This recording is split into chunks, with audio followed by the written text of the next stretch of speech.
প্রযুক্তি অধ্যায়ে স্বাগতম জানাচ্ছি। আমি সৈকত পরামানিক। জীব প্রযুক্তি যে অধ্যায়টা, এই অধ্যায়টাতে অনেক লেখা আছে কিন্তু প্রশ্নের সংখ্যা কম। অল্প কিছু প্রশ্ন পড়লে এই অধ্যায় থেকে প্রশ্ন কমন পড়ে। দেখো, আমি প্রত্যেকটা ক্লাসের যে সিকিউ অ্যানালাইসিস যখন বলি তখন অধ্যায়ের গুরুত্বপূর্ণ টপিকস উল্লেখ করি। গুরুত্বপূর্ণ টপিক্সটা তুমি যদি পড়ো, মানে এখানে আমি 7 থেকে 8টা টপিক্স বলি অথবা 7 থেকে 8টা প্রশ্ন বলি, ওই 7 থেকে 8টা কোশ্চেন পড়লে কিন্তু তোমার এটা হয়ে যাবে। যে তোমার কি কোশ্চেন আসবে সেটা আমি প্রথমেই বলে যাই যে আসলে কি কোশ্চেন আসবে। তো ওই কয়েকটা টপিক্স তুমি যদি গুছায় উত্তরটা রেডি করে পড়তে পারো তাহলে তোমার কিন্তু 100% কমপ্লিট। একেবারে 100%, একটা কোশ্চেনও এই টপিক্সের বাইরে থেকে আসবে না, 1000% শিওর। তো আর আমরা পিডিএফ নোট দিয়ে থাকি, সেই নোটের মধ্যেও তুমি প্রশ্নের উত্তর গোছানো পাবে। আবার অনেক সময় আমরা বোর্ডের মধ্যে শো করি, বোর্ডেরটা তোমার নিতে হবে, আবার হ্যান্ড নোটে নিতে হবে। আবার ব্যাখ্যা করতে গিয়ে আমি কিন্তু অনেক শব্দ বলি, আর সেখানে কিন্তু আমি বলে যাই যে এটা এমসিকিউতে আসবে, এটা কতে আসবে, এটা খতে আসবে। আমি যখন এই কথাগুলো বলে যাই তখন তোমার কিন্তু দায়িত্ব সাথে সাথে ওইটাকে নোট করে ফেলা, মানে ওইখানে মার্ক করে ফেলা যে এটা স্যারে কয়ের কথা বলছিল, এটা ক্ষয়ের কথা বলছিল, এটা এমসিকিউর কথা বলছিল। তো আসো আমরা আজকের আলোচনায় চলে যাই। দেখো, সিকিউ টাইপ অ্যানালাইসিস আমি কিন্তু সবসময় বোর্ডে দিয়ে দেই যে প্রথমেই যে সিকিউ টাইপ অ্যানালাইসিসের মধ্যে আমি প্রশ্ন বলে যাই যে কি প্রশ্ন আসবে। দেখো, এই অধ্যায় থেকে 9টা কোশ্চেন দেওয়া আছে। এই 9টা কোশ্চেন তুমি পড়লে এই অধ্যায়ে 100% সৃজনশীল কমন নেই, মানে কমন হবে। মানে যত যেভাবে যেমনি খুশি তেমনি প্রশ্ন করুক, কোনো সমস্যা নাই, প্রশ্নের ভিতর থেকে আসতে হবে, এর বাইরে থেকে প্রশ্ন আসার কোনো অপশনই নেই। তো মনে করো এই 9টা কোশ্চেন এখন তুমি কিভাবে পড়বা, এই যে আমি এখন লেকচার দেবো, সেই লেকচারের মধ্যে আমার হ্যান্ড নোট দেওয়া থাকবে, বোর্ডে তোমার প্রশ্নের উত্তর শো থাকবে, আমি ব্যাখ্যা দিব, আমার ব্যাখ্যার সাথে মিল রেখে কথা শুনে তোমার ওই বোর্ডের কোশ্চেন, তারপর হলো হ্যান্ড নোট মিলে নোট তৈরি করে তারপর তোমার মনে করো যে এই অ্যান্সারগুলো গুছায় উত্তর করতে হবে।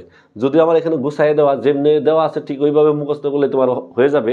তারপর যদি তুমি একটু সাজাতে গুছাইতে চাও, এটা তোমার ব্যক্তিগত ব্যাপার। তো দেখো, এই অধ্যায় থেকে গ ও ঘয়ের জন্য জীব প্রযুক্তির গুরুত্বপূর্ণ একটা প্রশ্ন। টিস্যু কালচার পদ্ধতি ও এর গুরুত্ব, বাংলাদেশের টিস্যু কালচারের প্রয়োগ, টিস্যু কালচারের সুবিধা ও অসুবিধা, জিন প্রকৌশল পদ্ধতি, কৃষিক্ষেত্রে, চিকিৎসা ক্ষেত্রে, পরিবেশ সংরক্ষণে জিন প্রকৌশলের গুরুত্ব, জিনোম সিকোয়েন্সিং এবং এর প্রয়োগ, টিস্যু কালচার ও জিন প্রকৌশলের মধ্যে তুলনা, ইনসুলিন উৎপাদন প্রক্রিয়া। এই হলো 9টা প্রশ্ন। এই 9টা প্রশ্ন পড়লে তোমার হলো যে 100% মনে করো যে কমপ্লিট হয়ে যাবে। এখন মনে করো যে আমরা এর বেসিক নিয়ে আলোচনা করবো, অর্থাৎ এই 9টা প্রশ্নের উত্তর নিয়ে এবং তার সাথে আনুষঙ্গিক যে বিষয়গুলো আছে সেগুলো নিয়ে এখন আমি আলোচনা শুরু করব। তো তোমার কিন্তু প্রথমে লেকচারটা শুনতে হবে, যতই কষ্ট হোক লেকচার শুনতে হবে। শোনার পর তারপর এই প্রশ্নের সাথে যদি তুমি মিলাও তখন তুমি প্রশ্নের উত্তর খুঁজে পাবা, কোন প্রশ্ন আসবে সেটা বুঝতে পারবা, সৃজনশীল টাইপ বুঝতে পারবা, এমসিকিউ টাইপ বুঝতে পারবা। আর পড়া না শুনে তো তোমার আমি কিভাবে বোঝাবো, মানে আগে তোমার কথা শুনতে হবে, বিরক্ত লাগলেও কথা শুনতে হবে। আসো বেসিকের উপরে চলে যাই। তাহলে জীব প্রযুক্তি এর ইংরেজি শব্দ হলো বায়োটেকনোলজি। বায়োটেকনোলজি, বায়ো শব্দের অর্থ জীব, টেকনোলজি শব্দের অর্থ প্রযুক্তি। এই দুইটা মিলা হইল কি জীব প্রযুক্তি, বায়োটেকনোলজি। এখন হাঙ্গেরীয় বিজ্ঞানী কার্ল এরিকি 1919 সালে সর্বপ্রথম বায়োটেকনোলজি শব্দটা ব্যবহার করে। এটা এমসিকিউর জন্য গুরুত্বপূর্ণ। এই যে আমি বললাম এমসিকিউর জন্য গুরুত্বপূর্ণ, এখন তোমার সামনে এখন যদি একটা মেন বই থাকে, তাহলে সেই মেন বইয়ের মধ্যে যদি এটা সাথে সাথে মার্ক করে রাখতে পারো, দাগ দিতে পারো, তাহলে কিন্তু তোমার বই দাগানো হয়ে গেল। এমসিকিউর একটা সিস্টেম কিন্তু তুমি এখান থেকে বুঝে গেলা। আর এটা না করলে আমি তোমার এমসিকিউ কীভাবে কমন, কোনটা কমন, আমি কি বোর্ডের কোশ্চেন জানি নাকি যেগুলো এই 25টায় আসবে, যে তোমার পরে ওই 25টা পড়াই দিলাম, ওই 25টা পড়লে তোমার ওকে হয়ে যাবে। এখানে যে কোনোটা এমসিকিউ আসতে পারে। আর সেই ক্ষেত্রে যখন আমরা নক দিই সাথে সাথে ওটা তোমার মার্ক করতে হবে। তাহলে 1919 সালে কার্ল এরিকি উনি এই বায়োটেকনোলজি শব্দটা ব্যবহার করেন। তো এই বায়োটেকনোলজির যে সংজ্ঞা, সেই সংজ্ঞাটা তোমার সুলেমান এন্ড বার্গ, আমেরিকান বিজ্ঞানী, ওনারা একটা সংজ্ঞা দিছে, যে সংজ্ঞাটা সবচাইতে ভালো। ইউজিং লিভিং অর্গানিজম, ইংরেজি দেখে ভয় পাওয়ার কারণ নাই, বাংলা অবশ্যই ব্যাখ্যা করব, তবে ওনাদের মানে সংজ্ঞাটা সবচেয়ে বেশি উপযুক্ত একটা সংজ্ঞা। Using living organism to produce product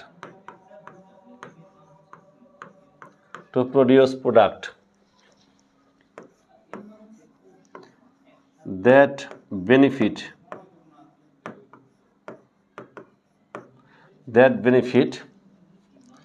humanity,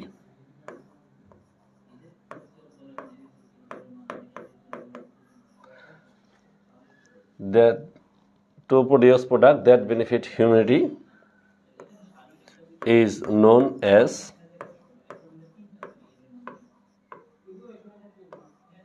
biotechnology.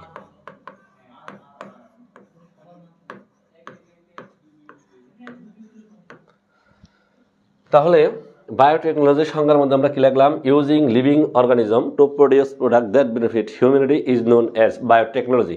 তো এখানে তোমার অর্থটা কি দাঁড়াইলো? ইউজিং লিভিং অর্গানিজম, অর্থাৎ জীবন্ত কোনো নমুনা ব্যবহার করা হবে। ইউজিং লিভিং অর্গানিজম, জীবন্ত নমুনা ব্যবহার করে টু প্রডিউস প্রোডাক্ট, সেখান থেকে কোনো পদার্থ উৎপন্ন করা হবে। দ্যাট বেনিফিট, এবং এর সুবিধা কোথায় প্রয়োগ করা হবে? হিউম্যানিটি, মানব কল্যাণে, মানব কল্যাণে ব্যবহার করা হবে। তখন এই পদ্ধতির নাম হবে বায়োটেকনোলজি। তাহলে বায়োটেকনোলজির সংজ্ঞাটা আমি আশা করি বুঝতে পারছো। তারপরে মনে করো এই জীব প্রযুক্তির আরও একটা সহজ কথা যদি আমরা বলি, যে কোনো জীব, সেটা উদ্ভিদ, প্রাণী, ব্যাকটেরিয়া, ভাইরাস, তো সেই জীব স্বাভাবিকভাবে একটা কাজ করে না, কিন্তু আমি ওরে মডিফাইড করে, পরিবর্তন করে আমার উপকারে বা মানুষের উপকারে আমি ব্যবহার করলাম, তখনই সেটা কি হয়ে যায়? বায়োটেকনোলজি হয়ে যায়। যেমন ধরো গরুর দুধ, এই গরুর দুধ আমরা সরাসরি রান্না করে বা তাপ দিয়ে খেয়ে ফেলি, এটা হলো তার স্বাভাবিক প্রক্রিয়া। তো আমরা কি করলাম? ওরে প্রসেসিং করে দইয়ে রূপান্তর করলাম।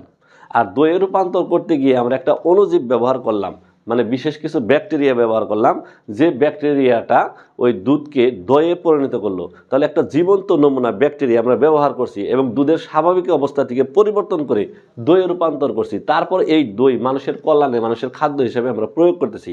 তাহলে এই ক্ষেত্রে এটা কি হয়ে যাবে? জীব প্রযুক্তির অন্তর্ভুক্ত হয়ে যাবে। তাহলে জীব প্রযুক্তি বিষয়টা আমার মনে হয় এখন ক্লিয়ার আছো। আর পৃথিবীর প্রাচীনতম জীব প্রযুক্তি হলো এই দই উৎপাদন এবং অ্যালকোহল উৎপাদন। তো অ্যালকোহলও একটা প্রাচীনতম জীব প্রযুক্তি। এই অ্যালকোহল তৈরি করতেও কিন্তু তোমার কি লাগে? অণুজীব লাগে। আমরা জানি অ্যালকোহল তৈরি হয় শর্করা থেকে। শর্করার কি হবে? গাজন হবে, ফার্মেন্টেশন হবে। আর ফার্মেন্টেশন, গাজন করতে কি লাগে? অণুজীব লাগে, ব্যাকটেরিয়া লাগে। সেই ব্যাকটেরিয়ার ক্রিয়ার ফলে তোমার হলো যে এই শর্করার ফার্মেন্টেশন হয়ে সেটা অ্যালকোহলে রূপান্তরিত হয়, মানে অবাত শ্বসন প্রক্রিয়ায়। আর সেটা তোমার হলো যে মানুষের কল্যাণেও ব্যবহার করা হয়, আবার অনেকে এর অকল্যাণ হিসেবেও গ্রহণ করে, তার ব্যক্তিগত অভিরুচি। তো এটা হলো যে তোমার, এটা কিন্তু অনেকবার এমসিকিউতে আসছে যে প্রাচীনতম জীব প্রযুক্তি কোনটা, তাহলে সেটা কি হবে? দই কিংবা অ্যালকোহল। তাহলে এখানে কিন্তু এমসিকিউর কথাটা আমি বললাম, এখন তুমি না নোট করলে কিন্তু আমার কিছু করার নাই। তাহলে এটা গেল তো একটা সাধারণ আলোচনা বায়োটেকনোলজি সম্পর্কে। এখন বায়োটেকনোলজির পরিধি আছে, মানে এটা দিন যাচ্ছে বায়োটেকনোলজি আস্তে আস্তে বিস্তারিত হচ্ছে। বিজ্ঞানীদের ধারণা একটা সময় পৃথিবীতে শুধু বায়োটেকনোলজির উপরে মানুষ নির্ভরশীল হয়ে যাবে। এখন কিন্তু আমরা আসলে প্রায় খাদ্যর জন্য 60% ক্ষেত্রেই বায়োটেকনোলজির উপর নির্ভরশীল। তো এটা আস্তে আস্তে এমনভাবে ইমপ্রুভ করবে যে একটা সময় সারা পৃথিবী তোমার এই বায়োটেকনোলজির উপরে তোমার নির্ভরশীল হয়ে যাবে। তো এর পরিধি আস্তে আস্তে অনেক বাড়ছে। এর মধ্যে ধরো এই পরিধির মধ্যে একটা পরিধি হলো ব্লো বায়োটেকনোলজি। ব্লো বায়োটেকনোলজি মানে হলো, যদি বায়োটেকনোলজির প্রয়োগটা জলীয় বা সামুদ্রিক ক্ষেত্রে প্রয়োগ করা হয় তাহলে সেটাকে বলা হয় ব্লো বায়োটেকনোলজি। আর যদি বায়োটেকনোলজির প্রয়োগটা কৃষিক্ষেত্রে হয় তবে তার নাম হয় গ্রিন বায়োটেকনোলজি। আর যদি তোমার এই বায়োটেকনোলজির প্রয়োগটা চিকিৎসা ক্ষেত্রে ব্যবহার করা হয় তখন তাকে বলা হয় হলো red and white biotechnology. Red and white biotechnology.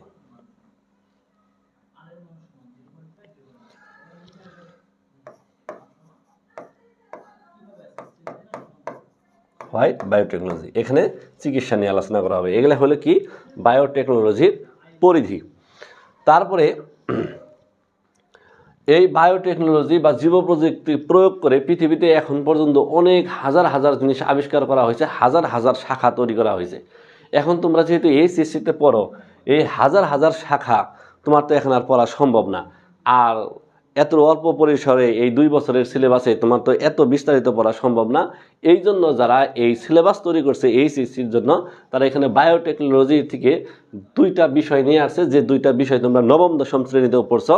তার একটা হলো টিস্যু কালচার, আর একটা হলো যে তোমার জিন প্রকৌশল। তাহলে এই টিস্যু কালচার এবং জিন প্রকৌশল নিয়ে আমরা বিস্তারিত আলোচনা করব। আর কিছুক্ষণ আগেই আমি কিন্তু সিকিউ দেখাই আসছিলাম, মানে সিকিউ অ্যানালাইসিসের মধ্যে কিছু প্রশ্ন দেখাই আসছিলাম। সেই প্রশ্নের মধ্যে 4টা কোশ্চেন আসে তোমার টিস্যু কালচার থেকে। তাহলে দেখো, আমি এখন চলে যাচ্ছি জীব প্রযুক্তির প্রয়োগের মধ্যে টিস্যু কালচারের মধ্যে। এখন এই টিস্যু কালচারের মধ্যে তোমার 4টা কোশ্চেন আছে। 4টা কোশ্চেন বিভিন্ন বছর ঘুরায় ফিরে আসে। একটা হলো টিস্যু কালচার পদ্ধতি, যা এখন আমরা আলোচনা করব। তারপর হলো টিস্যু কালচারের প্রয়োগ, তারপর বাংলাদেশের প্রেক্ষাপটে টিস্যু কালচারের প্রয়োগ, তারপর টিস্যু কালচারের সুবিধা এবং অসুবিধা। এই 4টা টপিকস যদি তুমি টিস্যু কালচার থেকে পড়ো, তাহলে এখান থেকে যত টাইপের সৃজনশীল আসবে তা তোমার কমপ্লিট হয়ে যাবে। আর এটা যেহেতু একটা তোমার হলো যে বিস্তারিত পড়া, আর এই পড়ার ভিতরে লুকিয়ে আছে হাজার হাজার এমসিকিউ এবং ক খ মূলক প্রশ্ন। তাহলে এখান থেকে তুমি সৃজনশীল পড়লেই তোমার ক খ অটোমেটিক বা এমসিকিউ অটোমেটিক তোমার 70 থেকে 80% নিজের কাভারেজের মধ্যে চলে আসবে। আর এটা মুখস্থ না করে যদি তুমি খুঁজো যে কোনটা এমসিকিউ আসবো আর কোনটা ক আসবো, সারা জীবন ট্রাই করলেও তোমার পক্ষে এই ক খ পারা আর এমসিকিউ পারা সম্ভব না। এখন আসো টিস্যু কালচার। আমরা গত ক্লাসে টিস্যু পড়াইছি। টিস্যু হলো কতগুলো কোষের সমষ্টি, যারা একই জায়গা থেকে উৎপত্তি লাভ করে, একই জায়গায় অবস্থান করে এবং একই ধরনের কাজ করে। তারা হইল কি? তারা হইল যে টিস্যু। আর এই টিস্যু আবাদ মাধ্যমে চাষ করে সেখান থেকে নতুন চারা তৈরি করার যে পদ্ধতি, সেটাই হবে টিস্যু কালচার। এই টিস্যু কালচারের সংজ্ঞাটা যদি আরও একটা ইয়ার মধ্যে আমরা গুছাই নিয়ে আসি, তাহলে সেটা কি হবে? যে উদ্ভিদের বিভাজনক্ষম অঙ্গ। উদ্ভিদের বিভাজনক্ষম অঙ্গ মানে উদ্ভিদের যে সকল অংশে ভাজক টিস্যু থাকে। আর আমরা গত ক্লাসে বলছি ভাজক টিস্যুর কাজ মানে বিভাজন হওয়া। আর উদ্ভিদের যে সকল অংশে এই ভাজক টিস্যু থাকে সেই অংশটাই কি বিভাজন ক্ষমতা সম্পন্ন। এরকম বিভাজন ক্ষমতা সম্পন্ন অংশ যেখানে ভাজক টিস্যু থাকে, সেইখান থেকে কি করতে হবে? টিস্যু সংগ্রহ করতে হবে। টিস্যু সংগ্রহ করে জীবাণুমুক্ত অবস্থায় তারপর তাকে আবাদ করতে হবে, মানে চাষ করতে হবে। চাষ করে সেখান থেকে ছোট ছোট চারা মানে অনুচারা তৈরি করতে হবে। আর এর নামই হবে কি? Tissue culture. আর উদ্ভিদের বিভাজনক্ষম অঙ্গের মধ্যে যে সকল অঙ্গ বিজ্ঞানীরা সিলেক্ট করে থাকে, তার মধ্যে হলো কচি পাতা, তারপরে কাণ্ড বা শাখার শীর্ষভাগ, কক্ষমুকুল, এই সকল জায়গা থেকে তোমার সাধারণত এই টিস্যু সংগ্রহ করা হয়ে থাকে। তাহলে টিস্যু কালচারের সংজ্ঞার মধ্যে আমরা কি বলবো? যে যখন উদ্ভিদের বিভাজনক্ষম অঙ্গ থেকে টিস্যু সংগ্রহ করে জীবাণুমুক্ত অবস্থায় চাষ করে সেখান থেকে অনুচারা তৈরি করা হয়, তখন তার নাম হবে কি? Tissue culture. তো এই টিস্যু কালচারের ধাপগুলা এখন পরীক্ষার জন্য, সৃজনশীলের জন্য গুরুত্বপূর্ণ। এখন টিস্যু কালচারের ধাপ আমরা পড়ব। মনোযোগ দিয়ে শুনবা, শুনলেই মুখস্থ হয়ে যাবে, আর না শুনলে কিছুই করার থাকবে না। তো টিস্যু কালচারের ধাপের মধ্যে 1 নম্বর যে বিষয়টা, সেটা হলো যে 1 নম্বর যে ধাপ, সেটা হলো টিস্যু সংগ্রহ করা অথবা এক্সপ্ল্যান্ট নির্বাচন।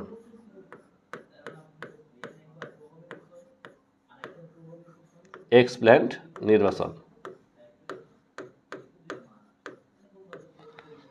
এই এক্সপ্ল্যান্ট কি? এটা হাজারবার আসছে তোমার কমূলক প্রশ্নে। এই যে আমি বলে দিলাম কমূলক প্রশ্ন, এটা তুমি নোট না করলে কিন্তু আমার আর কিছু করা থাকবে না। তাহলে এক্সপ্ল্যান্ট নির্বাচন। তাহলে এক্সপ্ল্যান্ট হলো মাতৃ উদ্ভিদ, অর্থাৎ যে সকল উদ্ভিদ হতে টিস্যু কালচারের জন্য টিস্যু সংগ্রহ করা হয়। আমরা আগেই বলছি টিস্যু কালচার মানে টিস্যু চাষ করতে হবে। আর এই টিস্যু আমরা কোথায় পাবো? যে কোনো একটা উদ্ভিদ থেকে নিয়ে আসতে হবে। তাহলে সেই উদ্ভিদটা থেকে, যে উদ্ভিদটা থেকে আমরা এই টিস্যুটা সংগ্রহ করে নিয়ে আসবো, সেই উদ্ভিদটার নাম হলো এক্সপ্ল্যান্ট বা মাতৃ উদ্ভিদ। তো মাতৃ উদ্ভিদ হওয়ার জন্য তার কয়েকটা গুণ থাকা দরকার আছে। তার মধ্যে 1 নম্বর গুণ হলো তাকে অবশ্যই সুস্থ এবং নিরোগ হতে হবে। তারপর কি করতে হবে? তাকে উন্নত বৈশিষ্ট্য, একটা ঘাস জঙ্গল, তার টিস্যু কালচার করে তো আমাদের কোনো লাভ নাই। টিস্যু কালচার একটা যদি আমি ল্যাব প্রজেক্ট করি, সেই ল্যাব প্রজেক্টে মোটামুটি প্রায় 5 লাখ টাকা খরচ হয়।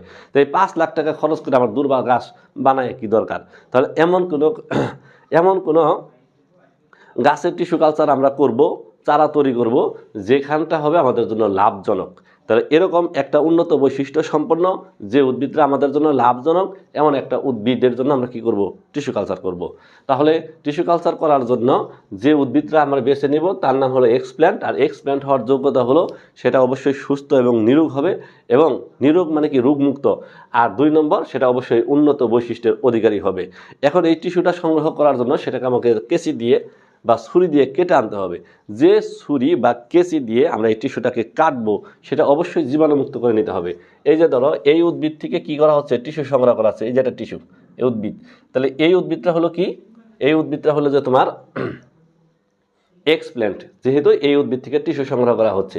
তাহলে এখান থেকে যে টিস্যুটা কেটে নিল, ওই যে দেখো একেবারে কাণ্ডের বা শাখার অগ্রভাগ থেকে টিস্যুটা কেটে নিছে। তাহলে এখান থেকে যে টিস্যুটা কেটে নিল, সেই টিস্যুটা কেটে নেওয়ার জন্য কি ব্যবহার করছে, কেঁচি ব্যবহার করছে। এখন আমরা বলছি যে এটা অবশ্যই সুস্থ আর নিরোগ হতে হবে। এখন যে কেঁচি বা কাঁচি তুমি ব্যবহার করছো সেখানে যদি আগে থেকে জীবাণু থাকে, সেই জীবাণু কিন্তু এই টিস্যুর মধ্যে লেগে যাবে, আর সেই জীবাণু দ্বারা কিন্তু এই টিস্যু আক্রান্ত হয়ে নষ্ট হয়ে যেতে পারে। এই জন্য সেই কেঁচিকে অবশ্যই তোমার কি করতে হবে, জীবাণুমুক্ত করতে হবে। আর জীবাণুমুক্ত করার জন্য আমরা অ্যালকোহল, আয়োডিনের দ্রবণ, হাইপোক্লোরাইডের দ্রবণ এগুলা ব্যবহার করে আমরা কি করতে পারি, ওই ছুরি বা কাঁচিকে জীবাণুমুক্ত করতে পারি। এরকম একটা জীবাণুমুক্ত ছুরি দিয়ে এখান থেকে আমরা টিস্যুটা কেটে পৃথক করে নিয়ে আসব। তাহলে এই হলো এক্সপ্ল্যান্ট নিয়ে আমাদের কথাবার্তা। 1 নম্বর আমি এক্সপ্ল্যান্টের সংজ্ঞা দিছি। 2 নম্বর আমি বলছি এক্সপ্ল্যান্টের কি মানে বৈশিষ্ট্যটা কেমন হওয়া উচিত বা তার যোগ্যতাটা কেমন হওয়া উচিত। 3 নম্বর আমি বলছি যে এটাকে কাটার সিস্টেম, কি সিস্টেমে বা কি উপায়ে আমি এটাকে কেটে নিয়ে আসবো, এই কথা বলছি আমার এই এক্সপ্ল্যান্ট অংশ থেকে। এখন দ্বিতীয় যে অংশ, যে দ্বিতীয় যে ধাপ, সেই ধাপ যেহেতু এটা আমাদের কালচার করতে হবে, চাষ করতে হবে, আবাদ করতে হবে। তোমরা যদি জমিতে ধান চাষ করতে দেখো বা আবাদ করতে দেখো, তাহলে সেই ক্ষেত্রে কি ধান গাছ লাগাই দিলেই সেখানে ধান হয় নাকি? সেটাকে কিন্তু জমি কিন্তু আমাদের প্রস্তুত করতে হয়। জমিতে আমাদের তোমার লাঙ্গল চালিয়ে হাল চাষ করা লাগে। হাল চাষ করার ফলে মাটিগুলো কি হয়, নরম হয়। তারপর সেখান থেকে আগাছা বাছাই করতে হয়, তারপর সেখানে পানি দিতে হয়, তারপর সেখানে সার বীজ দিতে হয়, তারপর মই যেটা সমান করতে হয়, তারপর সেখানে চারা রোপণ করলে তারপর সেখান থেকে কি হয়, ধান হয়। তাহলে একটা কিছু চাষ করতে গেলে সেটাকে সরাসরি কিন্তু রোপণ করলে হয় না, জমিটাকে কি করতে হয়, এই চাষের জন্য প্রস্তুত করতে হয়। আর এই চাষের জন্য প্রস্তুত করার নামই হলো কি, আবাদ মাধ্যম তৈরি। এখানে যেহেতু আমরা একটা টিস্যু চাষ করব, এই জন্য আমাদের কি করতে হবে, একে আবাদ করতে হবে, চাষ করতে হবে। আর চাষ করতে গেলে তার এখানে কি করতে হবে, জমি তৈরি করতে হবে, অর্থাৎ আবাদ মাধ্যম তৈরি করতে হবে। আবাদ মাধ্যম তৈরি, আবাদ মাধ্যম তৈরি। তো আবাদ মাধ্যম তৈরি যেহেতু এটা আমরা ল্যাবে করব, এই জন্য এই আবাদ রাখার জন্য আমরা একটা কনিক্যাল ফ্লাক্স নেব। এই যেটা হলো কনিক্যাল ফ্লাক্স, এরকম একটা কনিক্যাল ফ্লাক্স নেব। ফ্লাক্স নিয়ে সেখানে মাটির ন্যায় কাজ করতে পারবে এমন একটা পদার্থ যোগ করব, যে পদার্থের নাম হলো এগার এগার বা আগার আগার। এটা হলো যে একটু আঠালো নরম প্রকৃতির হয়, যা আমরা মাটির মতো বা মাটির ন্যায় আমরা ইয়ের মধ্যে কনিক্যাল ফ্লাক্সের মধ্যে করব, ব্যবহার করব।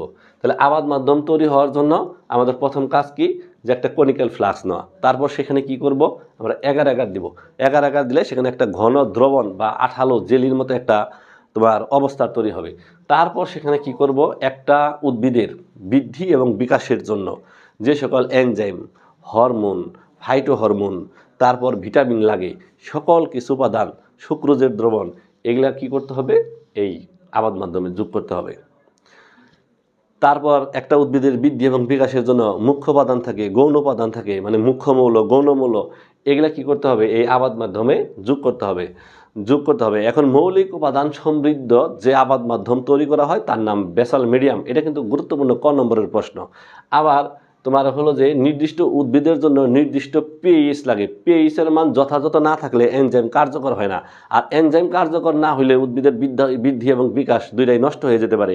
এই জন্য মাটির পিএইচ নিয়ন্ত্রণ খুব গুরুত্বপূর্ণ। অনেক সময় জমিতে তোমার হলো যে চুন ছিটানো দেখা হয়, কারণ সেখানে পিএইচ নিয়ন্ত্রণ করার জন্য অনেক সময় কি করা লাগে, চুন ছিটানো লাগে। ঠিক তেমনিভাবে এইখানকার এই এগার এগারের মধ্যে পিএইচ এর মান নিয়ন্ত্রণে রাখা জরুরি, তাছাড়া কিন্তু এনজাইম কার্যশীল হবে না এবং টিস্যুর কালচার কিন্তু করা যাবে না। আর এই জন্য এখানে পিএইচ এর মান রাখতে হয় হলো 5.5 থেকে 5.8 পর্যন্ত এখানে পিএইচ এর মান রাখতে হয়। তাহলে আবাদ মাধ্যম আমরা কিভাবে তৈরি করব? প্রথমে একটা কনিক্যাল ফ্লাক্স নেব, তারপর তার ভিতরে এগার এগার যোগ করব, তারপর তার মধ্যে এনজাইম, হরমোন, ফাইটো হরমোন এইগুলা যোগ করব, তারপর সেখানে মুখ্য উপাদান, গৌণ উপাদান যোগ করব, তারপর সেখানে পিএইচ এর মান নিয়ন্ত্রণে রাখবো, তারপর যে দ্রবণটা তৈরি হলো সেই দ্রবণটাই হলো কি তোমার আবাদ মাধ্যম। তাহলে আবাদ মাধ্যম তৈরি করা কি আমরা বুঝতে পারছি? আচ্ছা, টিস্যু কালচার করার জন্য যে 3 নম্বর যে ধাপ, এই 3 নম্বর ধাপের নাম হলো যে জীবাণুমুক্তকরণ।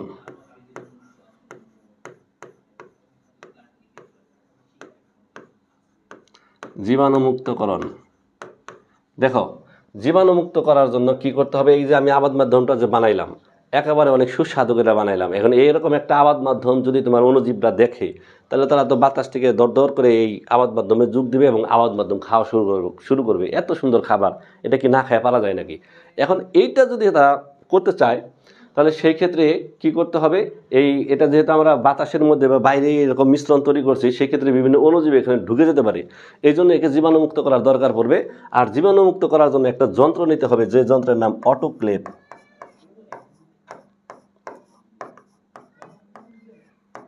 অটোক্লেভ, এই অটোক্লেভ যন্ত্রের ভিতরে কনিক্যাল ফ্লাক্স সহ, আবাদ মাধ্যম সহ এই পুরা কনিক্যাল ফ্লাক্সটা ঢুকাই দিতে হবে। ঢুকাইয়া সেখানে 121 ডিগ্রি সেলসিয়াস তাপমাত্রা, কত ডিগ্রি সেলসিয়াস তাপমাত্রা? 121 ডিগ্রি সেলসিয়াস তাপমাত্রা। এটা কিন্তু এমসিকিউ আসবে এই তথ্যগুলো। তারপর মনে করো 15 পাউন্ড চাপে, 15 পাউন্ড চাপে মোট 20 মিনিট যদি রেখে দেই এই অটোক্লেভের ভিতরে, তাহলে এইখানে মনে করো যে যত উপস্থিত জীবাণু আছে এই কনিক্যাল ফ্লাক্সে মানে আবাদ মাধ্যমের মধ্যে, তারা সব কি হয়ে যায়? ধ্বংস হয়ে যায়, মারা যায়। যে কারণে কি হয়? আবাদ মাধ্যমটা এবং কনিক্যাল ফ্লাক্সটা কি হয়ে যায়? জীবাণুমুক্ত হয়ে যায়। তাহলে তোমার টিস্যু কালচার করার জন্য প্রথম ধাপের নাম এক্সপ্ল্যান্ট নির্বাচন, মানে মাতৃ উদ্ভিদ নির্বাচন। দ্বিতীয় আবাদ মাধ্যম তৈরি করা। কনিক্যাল ফ্লাক্সের ভিতরে আমরা আবাদ মাধ্যম তৈরি করছি। আবাদ মাধ্যম তৈরি করতে গিয়ে আমরা এগার এগার নিছি, তারপর সেখানে বিভিন্ন প্রকার ভিটামিন, হরমোন, এনজাইম, মুখ্য উপাদান, গৌণ উপাদান নিছি। তারপর পিএইচ এর মান আমরা ঠিক করছি। তারপর জীবাণুমুক্ত করলাম। জীবাণুমুক্ত করলাম কাকে? এই আবাদ মাধ্যম এবং কনিক্যাল ফ্লাক্সকে। কোন যন্ত্রের ভিতরে নিয়ে? অটোক্লেভ যন্ত্রের ভিতরে নিয়ে। সেখানে কি করছি, কিভাবে জীবাণুমুক্ত করলাম? 121 ডিগ্রি সেলসিয়াস তাপমাত্রায় 15 পাউন্ড চাপে যদি 20 মিনিট আমরা এই আবাদ মাধ্যমটাকে রেখে দেই, তাহলে কি হবে? সেখানকার উপস্থিত জীবাণু মারা যাবে, অর্থাৎ আমাদের আবাদ মাধ্যমটা কি হয়ে গেল? জীবাণুমুক্ত হয়ে গেল। জীবাণুমুক্ত হওয়ার পর কি করতে হবে? এই আবাদ মাধ্যমে টিস্যু স্থাপন করতে হবে। টিস্যু স্থাপন।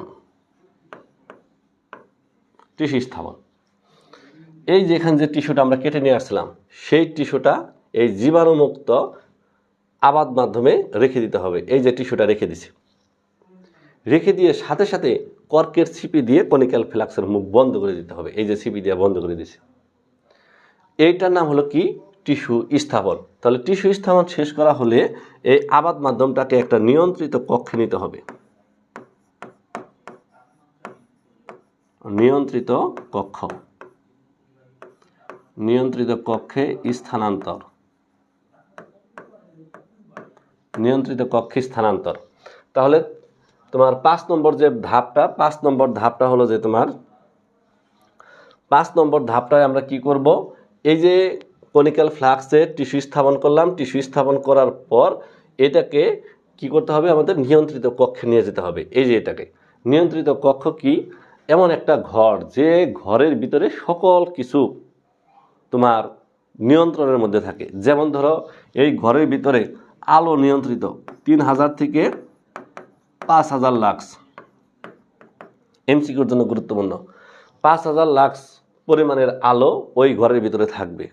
তারপর মনে করো 17 থেকে 20 ডিগ্রি সেলসিয়াস তাপমাত্রা থাকবে। তারপর 70 থেকে 75% আর্দ্রতা ওই ঘরের মধ্যে থাকবে। অর্থাৎ এমন একটা ঘর, যে ঘরের মধ্যে তাপ, আর্দ্রতা, তারপর হলো যে আলো, এগুলার পরিমাণ কি থাকবে? নিয়ন্ত্রিত থাকবে, নির্দিষ্ট থাকবে। এমন একটা ঘরের নাম হলো নিয়ন্ত্রিত কক্ষ। তো আবাদ মাধ্যমে টিস্যু স্থাপন করার পর এই টিস্যু সহ আবাদ মাধ্যমটাকে এরকম একটা ঘরের ভিতরে রেখে দিতে হবে। রেখে দেওয়ার কিছুদিন পর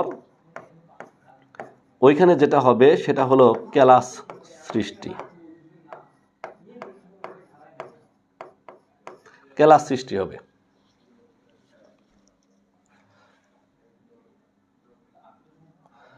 কেলাস সৃষ্টি হবে।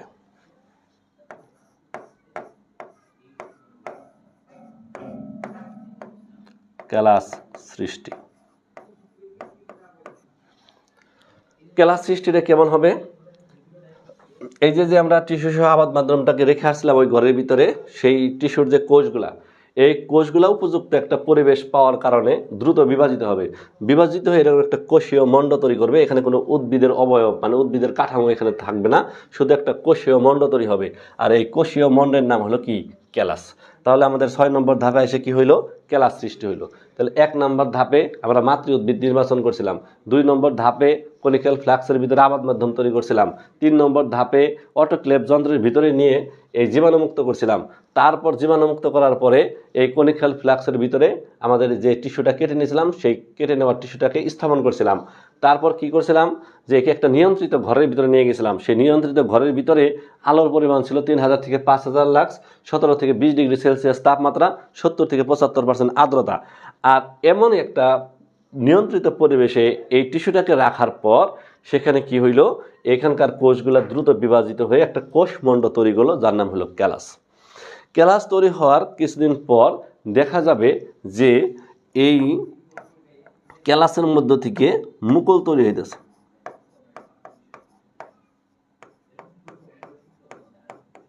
মুকুল সৃষ্টি হবে। তো এই যে দেখো, এই যে কেলাসের মধ্য থেকে এই যে ছোট ছোট মুকুল তৈরি হবে। এই মুকুলের মধ্যে কাণ্ড থাকবে, পাতা থাকবে, কিন্তু মূল থাকবে না। তাহলে তোমার কেলাস থেকে যে মুকুল তৈরি হবে সেই মুকুলের মধ্যে কি তৈরি হবে? কাণ্ড হবে, পাতা হবে, কিন্তু মূল হবে না। এই জন্য কি করতে হবে? এই জন্য এইখান থেকে এই মুকুলগুলোকে কেটে আর একটা আবাদ মাধ্যমে স্থাপন করতে হবে, যে আবাদ মাধ্যমে তোমার মূল তৈরির, এই দেখো, মূল সৃষ্টির জন্য যে সকল উপাদান, যে সকল হরমোন, যে সকল ভিটামিন, যে সকল এনজাইম লাগে, সেই সকল এনজাইম দিয়ে আরও একটা আবাদ মাধ্যম তৈরি করা হবে, যে আবাদ মাধ্যমে এই মুকুলগুলো রাখলে সেখান থেকে মূল তৈরি হবে। এই যে দেখো, মূল সৃষ্টির আবাদ মাধ্যমে রাখা হয়েছে। তাহলে পরবর্তী ধাপে হলো যে মূল সৃষ্টি।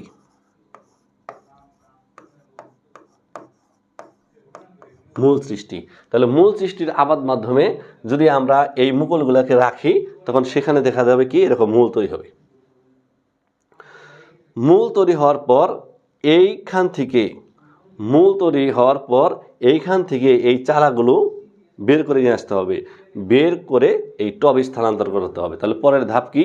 এই যে মাটির টবে স্থানান্তর। তো মাটির টবে যখন আমরা এটি স্থানান্তর করবো, এটা অবশ্যই ঘরের ভিতরেই থাকবে, বুঝতে পারছো? কারণ এই বাইরের পরিবেশ কিন্তু সে চিনে না, জানে না, এই জন্য তার ধ্বংস হওয়াটা অনিবার্য। তাই তাকে প্রথমে ঘরের ভিতরে রাখতে হবে। ঘরের ভিতরে রাখার পর সে যখন একটু এই বাহ্যিক পরিবেশে, আগে যখন কাছের ভিতরে ছিল, এখন কিন্তু সে কাছের বাইরে আসার পরে সে পরিবেশের সাথে যখন খাপ খাওয়া নিতে পারবে, তখন এই টবটাকে ঘর থেকে কোথায় নিয়ে আসতে হবে? বারান্দা থেকে উঠানে। তারপর তাকে আস্তে আস্তে কী করতে হবে? মাঠ পর্যায়ে স্থানান্তর করতে হবে। এইভাবে তোমার কি করা হয়? টিস্যু কালচার পদ্ধতি অবলম্বন করা হয়। তাহলে এই ধাপগুলো লেখা, এই চিত্র দেওয়া, আর আমার কথাগুলো নোট করে রেখে, আমি অবশ্য নোট দিব পিডিএফ করে, সেই নোটগুলো দেখে এই কথাগুলো লিখলেই আমার মনে হয় যে এটা কমপ্লিটলি হয়ে যাবে, তোমার আর কোনো ঝামেলা থাকবে না। তাহলে আবারও বলি, রিভিশন দেই। টিস্যু কালচারের জন্য প্রথমে মাতৃ উদ্ভিদ নির্বাচন করতে হয়। দ্বিতীয় ক্ষেত্রে যেখানে আমরা টিস্যুটাকে চাষ করব, সেই চাষ করার জন্য একটা আবাদ মাধ্যম তৈরি করতে হয়। তারপর সেই আবাদ মাধ্যমকে অটোক্লেভ একটা যন্ত্রের ভিতরে গিয়ে জীবাণুমুক্ত করতে হয়। জীবাণুমুক্ত করার পর সেখানে টিস্যু স্থাপন করা হয়। টিস্যু স্থাপন করার পর তাকে একটা নিয়ন্ত্রিত ঘরে নেওয়া হয়। নিয়ন্ত্রিত ঘরে নেওয়ার পর তারপর সেখান থেকে একটা কোষমণ্ড মানে কেলাস তৈরি হয়। কেলাস তৈরি হওয়ার পর সেখান থেকে মুকুল তৈরি হবে।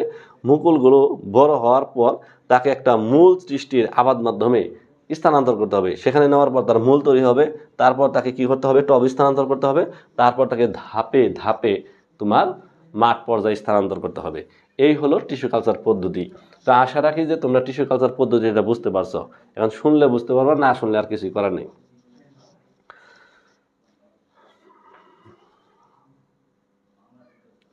এখন টিস্যু কালচার এর প্রয়োগ, মানে এই টিস্যু কালচার যে আমরা করলাম, এটা কেন করলাম, দরকার কি? হাজার হাজার লাখ লাখ টাকা খরচ করে টিস্যু কালচার করার দরকার কি? আমি টিস্যু কালচার নিয়ে দুইটা কথা বলে নিই। তাইলে তুমি এর অবস্থাটা বুঝতে পারবা। যেমন ধরো কিছু কিছু উদ্ভিদ আছে যাদের যৌন জনন খুব রেয়ার, বা যে কোনো প্রকার জনন খুব রেয়ার, অনেক দিন পর পর তারা বংশ বিস্তার করে। এই সকল উদ্ভিদ তোমার প্রায় বিপন্ন অবস্থায় থাকে, মানে যে কোনো সময় এরা ধ্বংস হয়ে যেতে পারে পৃথিবীর বুক থেকে। যেমন ধরো বাংলাদেশে ঢাকা বিশ্ববিদ্যালয়ে একটা তালিপাম গাছ ছিল। এই সারা পৃথিবীতে ওই একটা গাছ, 100 বছর পর পর ওইটার মধ্যে ফল ধরে। এখন এই 100 বছর হওয়ার আগেই যে কোনো প্রাকৃতিক দুর্যোগ বা অন্য কোনো রোগ ব্যাধির কারণে যদি গাছটা মারা যায়, তাহলে কিন্তু সারা পৃথিবী থেকে এই তালিপাম নামক গাছটা হারায় যাবে। তো এমন ক্ষেত্রে কি করা হয়, যে আমার আর স্বাভাবিক যে জনন পদ্ধতি তোমার 20-30 লাগে, আমি আর বীজের জন্য অপেক্ষা করলাম না, সেই উদ্ভিদ থেকে আমি টিস্যু নিয়ে আসলাম, তারপর সেই টিস্যু চাষ করে সেখান থেকে হাজার হাজার চারা তৈরি করলাম, চারা তৈরি করে তারপর সারা পৃথিবীতে এই চারাগুলো ছড়াই দিলাম। আর যার ফলে যে উদ্ভিদটা বিলুপ্ত হওয়া শুরু করছিল, সেই বিলুপ্ত হওয়ার হাত থেকে তোমার রক্ষা পেলো, অর্থাৎ জীববৈচিত্র্য রক্ষা পাইল। তাহলে বুঝতে পারছো যে এখানে মনে করো যে টিস্যু কালচার করার কী ধরনের একটা হয়, মানে প্রয়োজন হয়। তো মনে করো এই টিস্যু কালচারের প্রয়োগটা তোমার 3 ভাবে আসতে পারে। একটা হলো ডাইরেক্ট টিস্যু কালচারের প্রয়োগ বা গুরুত্ব। তো টিস্যু কালচারের প্রয়োগ বা গুরুত্ব, এটা কিন্তু তুমি গুরুত্ব হিসাবে দিতে পারবে। গুরুত্ব, এই যে যদি গুরুত্ব আসে তাহলে ওই যে এখান থেকে শুরু করতে পারবে, আবার যদি প্রয়োগ আসে তাহলে এটা দিতে পারবে। আবার অনেক সময় বলবে যে বাংলাদেশের প্রেক্ষাপটে, সেটা আমরা এখানে শুরু করব। বাংলাদেশের প্রেক্ষাপটে তোমার টিস্যু কালচারের প্রয়োগ, তাহলে এটা কিন্তু তোমার এই খেয়াল করতে হবে যে কীভাবে আসছে, যে টিস্যু কালচারের গুরুত্ব, তাহলে ডাইরেক্ট এগুলো শুরু করে দেবা। আবার যদি বলে টিস্যু কালচারের প্রয়োগ, তাহলে ডাইরেক্ট এগুলো শুরু করবা। যদি বাংলাদেশের প্রেক্ষাপটে আসে তাহলে কিন্তু ঘুরাই বলতে হবে। আবার অনেক সময় টিস্যু কালচারের সুবিধা আর অসুবিধা আসে, তাহলে সেই ক্ষেত্রে কিন্তু বেশিরভাগ মানুষ শুধু গুরুত্ব আলোচনা করতে থাকে, তাই সেখানে কিন্তু সুবিধা আর অসুবিধায় দিতে হবে। এগুলো আমাদের স্লাইড প্রদর্শনীয় আছে, পিডিএফ ফাইলও আছে, আবার তোমার বাসায় যে বই আছে সেই বইয়ের মধ্যে দেওয়া আছে। তাহলে উত্তরের খুঁজে পাওয়ার কিন্তু অপশন অনেকগুলো জায়গা আছে, যে কোনো জায়গা থেকে তুমি এই উত্তর, যে কোনো উৎস থেকে তুমি এই উত্তর সংগ্রহ করতে পারো। তো দেখো, তো টিস্যু কালচারের গুরুত্ব বা প্রয়োগের মধ্যে এক হুবহু মাতৃগুণাগুণ সম্পন্ন চারা উৎপাদন। হুবহু মাতৃগুণাগুণ দেখো, আমরা যে যৌনজনন করি, সেই যৌনজননের ক্ষেত্রে পিতার দেহ থেকে শুক্রাণু, মাতার দেহ থেকে ডিম্বাণু, দুইটা মিলা নতুন জীব তৈরি হয়। যেহেতু দুই জীবের মিশ্রণে তৈরি হয়, সেই জন্য কি হয়, বৈচিত্র্য মানে ভিন্নতা তৈরি হয়। দুই জীবের মিশ্রণে নতুন জীব তৈরি হয়, যে কারণে চেহারাগত বা বৈশিষ্ট্যগতভাবে ভিন্নতা তৈরি হয়। আর টিস্যু কালচারের জন্য আমরা একটা মাত্র উদ্ভিদ থেকে টিস্যু আনছি, সেখানে কিন্তু অন্য উদ্ভিদের কোনো মিশ্রণ ঘটে নাই। অন্য উদ্ভিদের মিশ্রণ না ঘটার কারণে যেহেতু একটা উদ্ভিদেরই জিন এখানে আছে, অন্য উদ্ভিদের কোনো জিন নাই, তাহলে কি হবে, যে যেহেতু একটা উদ্ভিদের জিন, তাহলে ওই উদ্ভিদ মানে মাতৃ উদ্ভিদ যেমন ছিল, এই নতুন যে চারা তৈরি হবে সেই চারাগুলো হু তেমনই হবে, অর্থাৎ মাতৃগাছের গুণাগুণ একদম নষ্ট হবে না। যেমন ধরো তোমাদের বাসায় একটা আছে, আম গাছ আছে, আমগুলো অনেক বড় বড়, অনেক মিষ্টি জাতীয় আম, কিন্তু মনে করো যে সেই আম গাছের চারা, কিন্তু চারা থেকে যে গাছ হবে সেটা কিন্তু মিষ্টি নাও হতে পারে, কারণ সেখানে অন্য গাছের পরাগরেণু এসে যদি মিলিত হয়, আর তার ফলে যদি ফল এবং বীজ ধরে, সেই বীজ কিন্তু দুই গাছের মিশ্রণে তৈরি হবে, সেই ক্ষেত্রে কিন্তু মাতৃগাছের গুণাগুণ নষ্ট হয়ে যাবে। আর তোমার এই সুন্দর আম গাছ থেকে এই অসুন্দর জাতের আম গাছ তৈরি হতে পারে, কিন্তু এই ধরনের রিস্ক এই টিস্যু কালচার প্রক্রিয়ায় যে চারা তৈরি হয় সেখানে নাই। তারপর মনে করো যে রোগমুক্ত উদ্ভিদ, দেখো আমরা প্রথমেই বলছি যে গাছটা নিব সেটা কিন্তু অবশ্যই রোগমুক্ত হতে হবে। এই রোগমুক্ত গাছ থেকে যদি আমরা টিস্যু সংগ্রহ করে টিস্যু চাষ করি, তাহলে সেই গাছটাও কি হবে, রোগবিহীন গাছ হবে।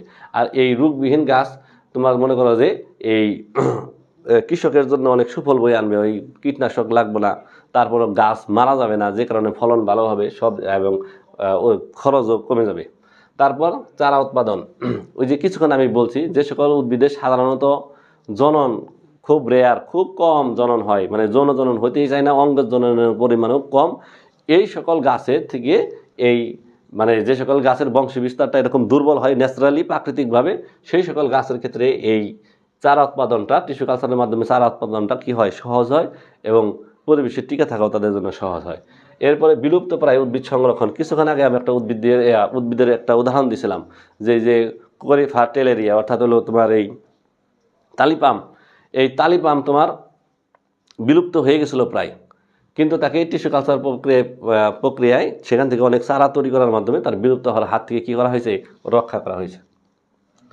তারপরে দেখো ভ্রূণ কালচার। ভ্রূণ কালচার মনে করো যে অনেক সময় দেখা যায় যে সংকরায়নের ফলে, সংকরায়ন মানে দুইটা গাছের মধ্যে ক্রস করাইছি, ক্রস করাইয়া সেখান থেকে একটা বীজ তৈরি করছি, সেই বীজটা অভিযোজন ক্ষমতা কম থাকার কারণে অনেক সময় মারা যায়।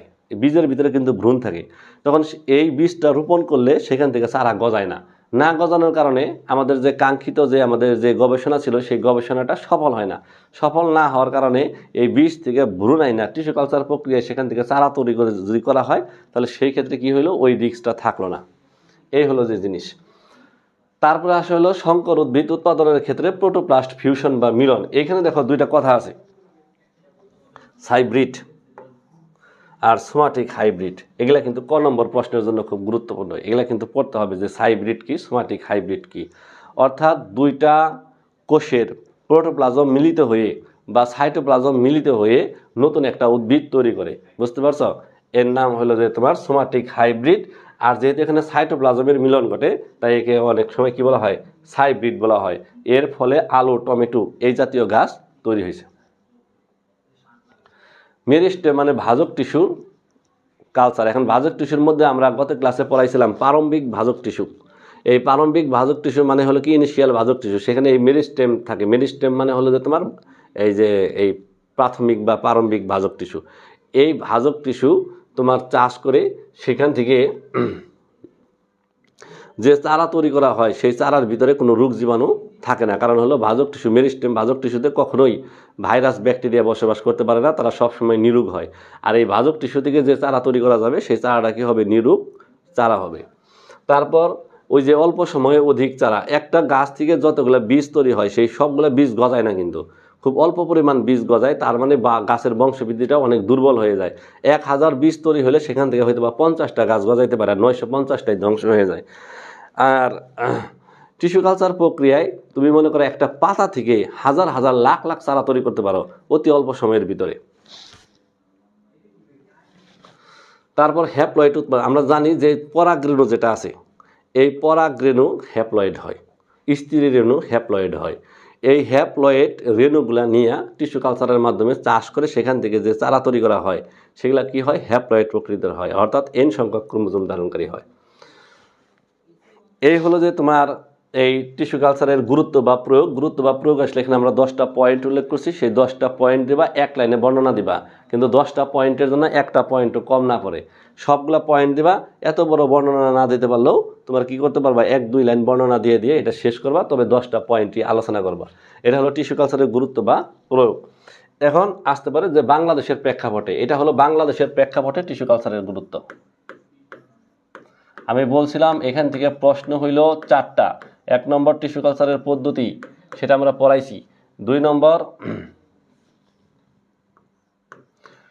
যে টিস্যু কালচারের গুরুত্ব সেটা পড়ানো শেষ করলাম। এখন আসছি বাংলাদেশের প্রেক্ষাপটে টিস্যু কালচারের গুরুত্ব বা প্রয়োগ।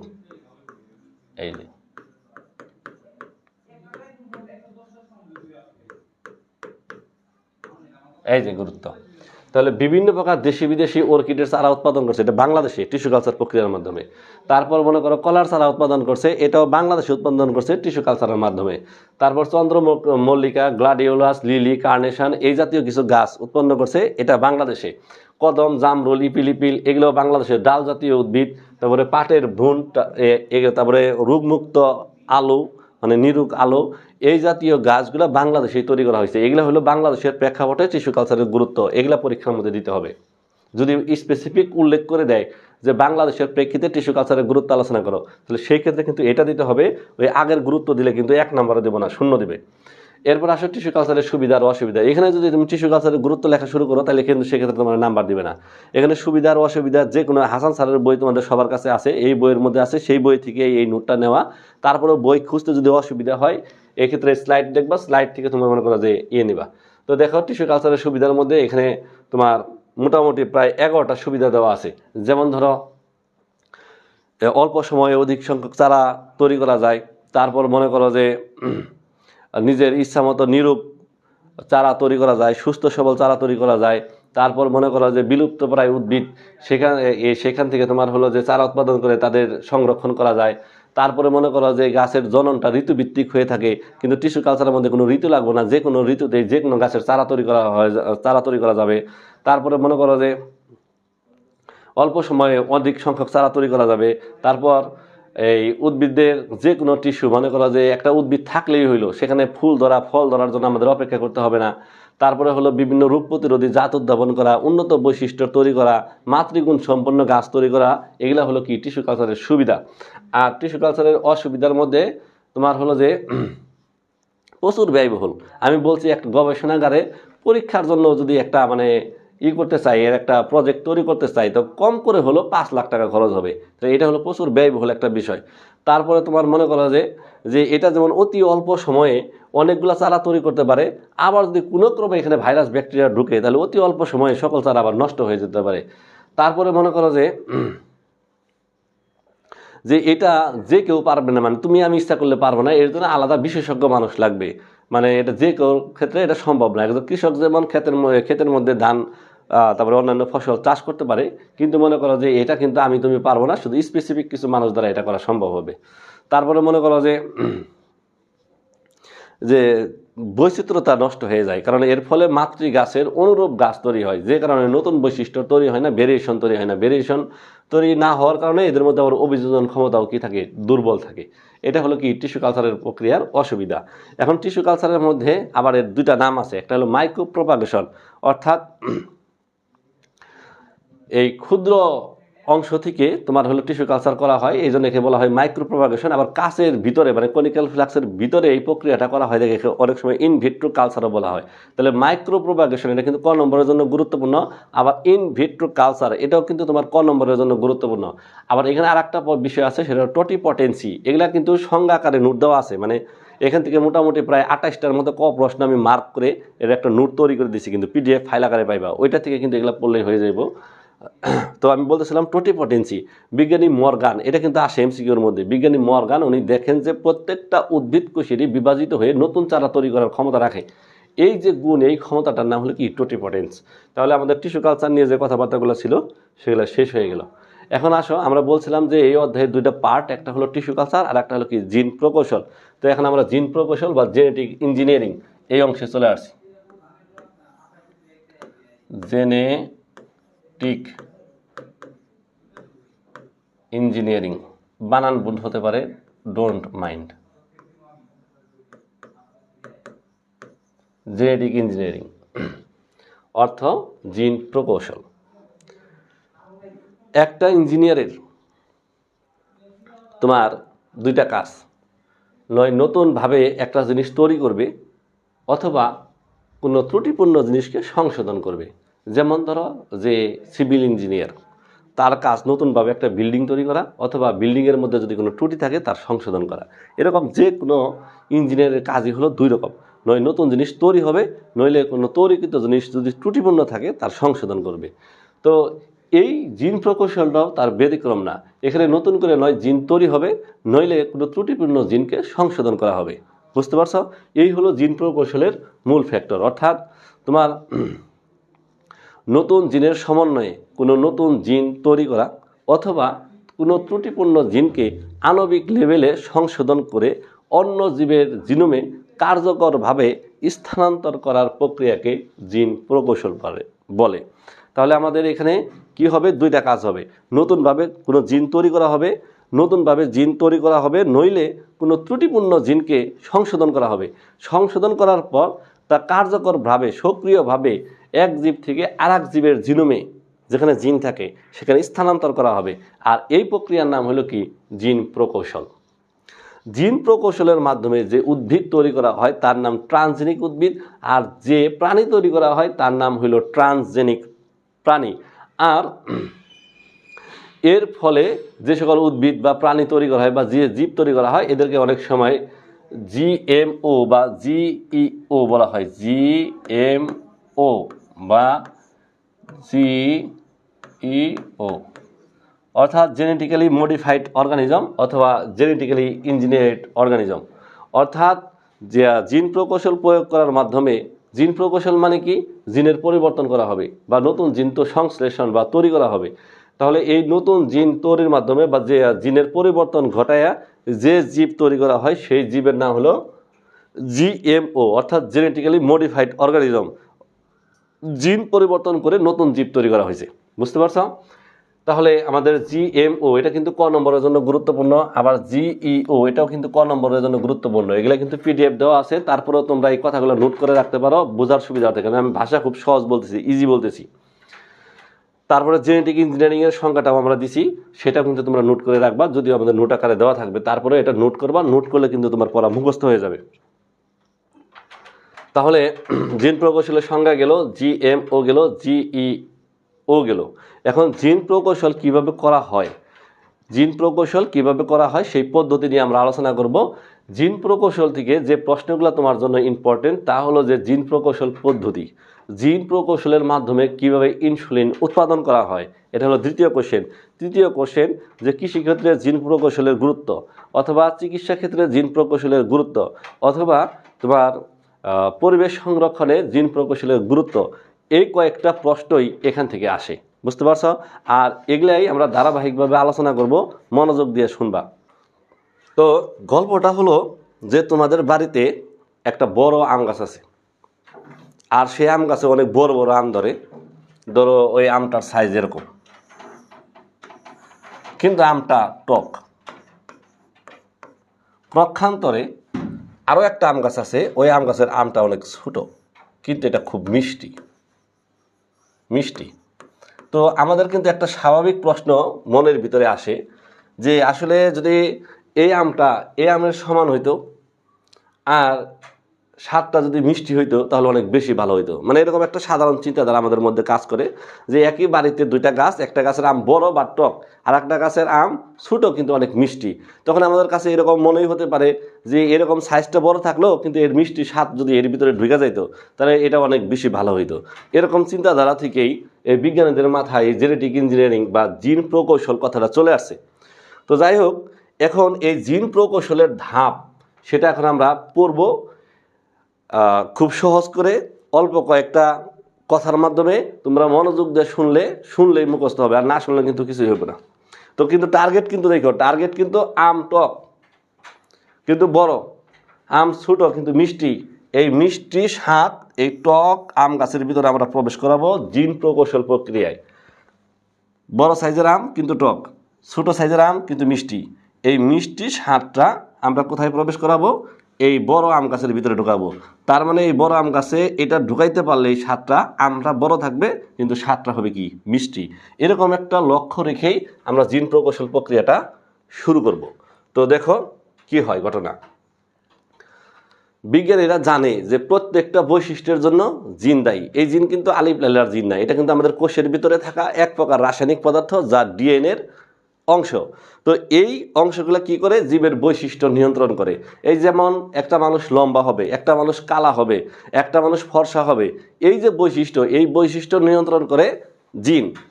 আর এই যদি বৈশিষ্ট্যটা জিনই নিয়ন্ত্রণ করে তাহলে সেই ক্ষেত্রে তোমার এই যে মিষ্টি আম, সেখানে যে মিষ্টি স্বাদ, তাহলে এই মিষ্টি স্বাদও কিন্তু একটা বৈশিষ্ট্য। আর এই বৈশিষ্ট্যের জন্য কি আছে?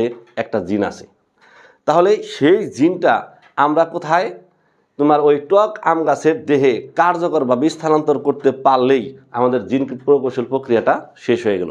তাহলে টার্গেটটা হলো যে মিষ্টি স্বাদের যে জিন, ওই জিনটা আমরা টক আম গাছের ভিতরে ঢুকাই দেব। তো এখন এটা কিভাবে ঢুকাবো? সেই প্রসেসটাই হলো জিন প্রকৌশলের ধাপ। 1 নম্বর ধাপ হলো যে কাঙ্ক্ষিত জিন শনাক্তকরণ। কাঙ্ক্ষিত জিন শনাক্তকরণ।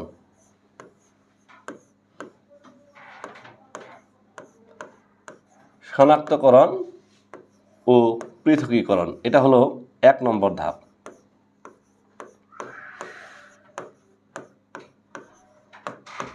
দেখো তাহলে 1 নম্বর ধাপটা হলো কাঙ্ক্ষিত জিন শনাক্তকরণ ও পৃথকীকরণ। এখন কাঙ্ক্ষিত জিন কি? কাঙ্ক্ষিত জিনটা হলো ওই জিনটা, যে জিনটা আমটা মিষ্টি হওয়ার জন্য দায়ী। তাহলে যে জিন আমটাকে মিষ্টি করে অথবা মিষ্টি হওয়ার জন্য যে জিনটা দায়ী, সেই জিনটাকে তোমার বলা হবে কি কাঙ্ক্ষিত জিন। কোন জিনের কারণে আমটা মিষ্টি হয় সেই জিনটাকে খুঁজে বের করার নামই কাঙ্ক্ষিত জিন শনাক্তকরণ।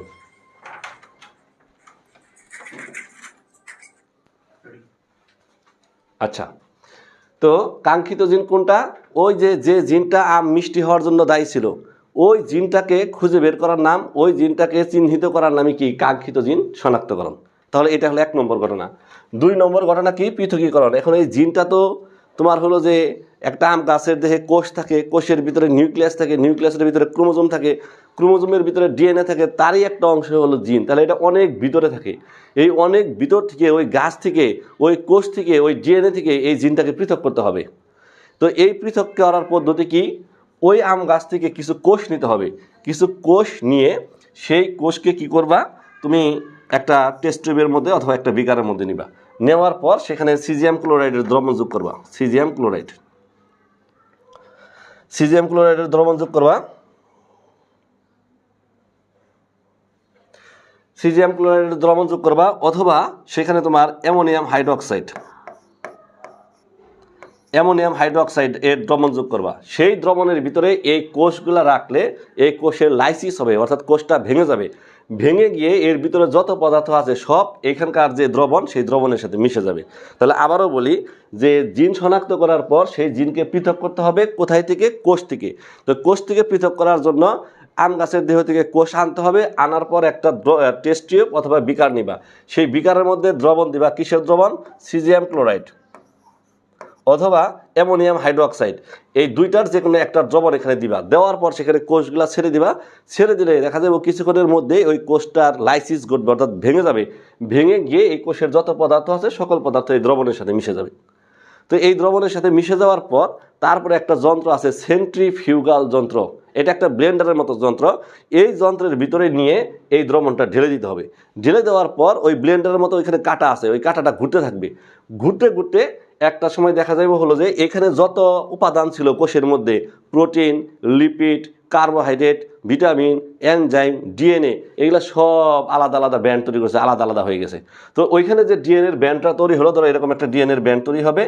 এই ব্যান্ডটাকে তখন এখান থেকে উঠাই নিয়ে আসতে হবে এবং রাসায়নিকভাবে বিশুদ্ধ করতে হবে। এভাবেই পৃথক করতে হবে ওই গাছ থেকে আমাদের কাঙ্ক্ষিত ডিএনএটাকে। তাহলে আমি কথা বুঝাইতে পারছি। এখন আসে এখানে আমি সারসংক্ষেপ বলি। যে জিনটা আমাদের দরকার সেই জিনটা হলো কাঙ্ক্ষিত জিন। আর এই কাঙ্ক্ষিত জিন কোষ থেকে শনাক্ত করতে হবে। এটা হলো 1 নম্বর ঘটনা। 2 নম্বর কথা হলো এই কাঙ্ক্ষিত জিনকে কোষ থেকে পৃথক করতে হবে। সেটা কিভাবে? সিজিয়াম ক্লোরাইডের দ্রবণে নিয়ে কোষকে কি করতে হবে? হাইড্রোলাইসিস করতে হবে, ভাঙতে হবে, লাইসিস করতে হবে। ভাঙার পর তারপর তাকে সেন্ট্রিফিউগাল যন্ত্রে নিয়ে তোমার এই ডিএনএর আলাদা একটা ব্যান্ড তৈরি করতে হবে। তারপরে এই ডিএনএটাকে সেখান থেকে পৃথক করে নিয়ে আসতে হবে। এটা হলো 1 নম্বর ধাপের কাজ। তাহলে প্রথম ধাপে কাঙ্ক্ষিত জিন শনাক্ত করব। তারপর ওই জিনকে কোষ থেকে ভেঙে সেন্ট্রিফিউগাল যন্ত্রে নিয়ে ব্যান্ড তৈরি করে ওই জিনটাকে কী করতে হবে? পৃথক করতে হবে। এটা হলো 1 নম্বর ঘটনা। তারপরে আসো এখন হলো 2 নম্বর কাজ। তো 2 নম্বর যে কাজটা আছে, 2 নম্বর যে কাজটা আছে সেটা হলো যে তোমার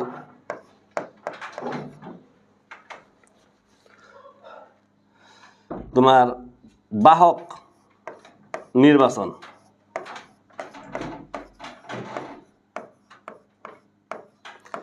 আমাদের যে কাঙ্ক্ষিত জিন, সেই জিনকে বহন করার জন্য একটা বাহক লাগবে। আর সেই বাহক হিসেবে এখানে যেটা ব্যবহার করা হবে তার নাম হলো প্লাজমিড। প্লাজমিড কি? প্লাজমিড হলো, এইখানে দেখো, ধরো এরকম একটা ব্যাকটেরিয়া থাকে। এই ব্যাকটেরিয়ার দেহে এরকম একটা ক্রোমোজোম থাকে, এই যে এরকম একটা ক্রোমোজোম থাকে।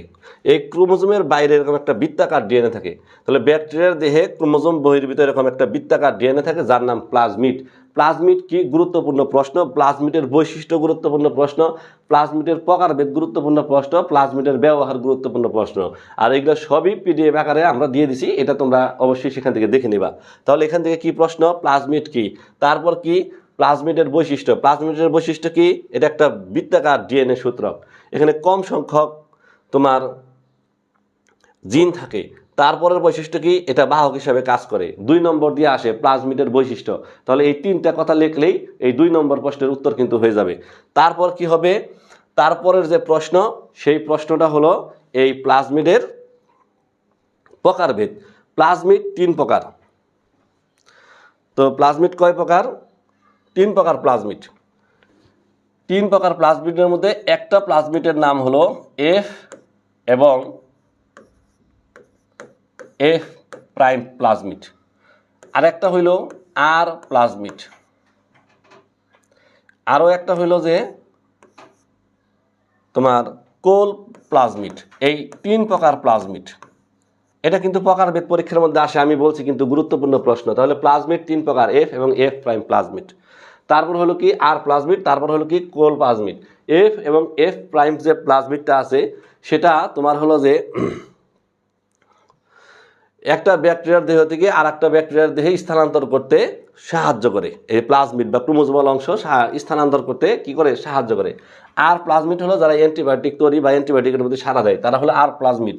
আর কোল প্লাজমিড হলো কোলিসিন নামক পদার্থ তৈরি করে যে সকল প্লাজমিড, তারা হলো কি? কোল প্লাজমিড। এই হলো 3 প্রকার প্লাজমিড। আর প্লাজমিডের প্রধান ব্যবহার হলো যে তোমার এই তোমার জেনেটিক ইঞ্জিনিয়ারিং প্রক্রিয়ার মধ্যে বাহক হিসেবে ব্যবহার করা হলো এর প্রধান কাজ। তাহলে এটা হলো প্লাজমিড সম্পর্কে একটা ছোটোখাটো বর্ণনা। এখন আসো যে আমরা আগের পড়ার মধ্যে আবার চলে যাই। তাহলে দ্বিতীয় ধাপটা কি ছিল? বাহক নির্বাচন। তাহলে এখানকার যে আমাদের কাঙ্ক্ষিত জিন, যেটাকে আমরা পৃথক করলাম, এই জিন, পৃথককৃত জিনটাকে বহন করার জন্য একটা বাহক দরকার। সেই বাহকের নাম হলো প্লাজমিড। থাকে কোথায়? ব্যাকটেরিয়ার দেহে। দেখতে কেমন? গোলাকার। তাহলে এই প্লাজমিডটা তোমার কি লাগবে? বাহক হিসেবে নির্বাচন করতে হবে। আর এই জন্য এই ব্যাকটেরিয়ার দেহ থেকে এই প্লাজমিডটা বের করে নিয়ে আসতে হবে। তাহলে এটা হলো 2 নম্বর কাজ। 3 নম্বর কাজ হলো কাঙ্ক্ষিত জিন কর্তন।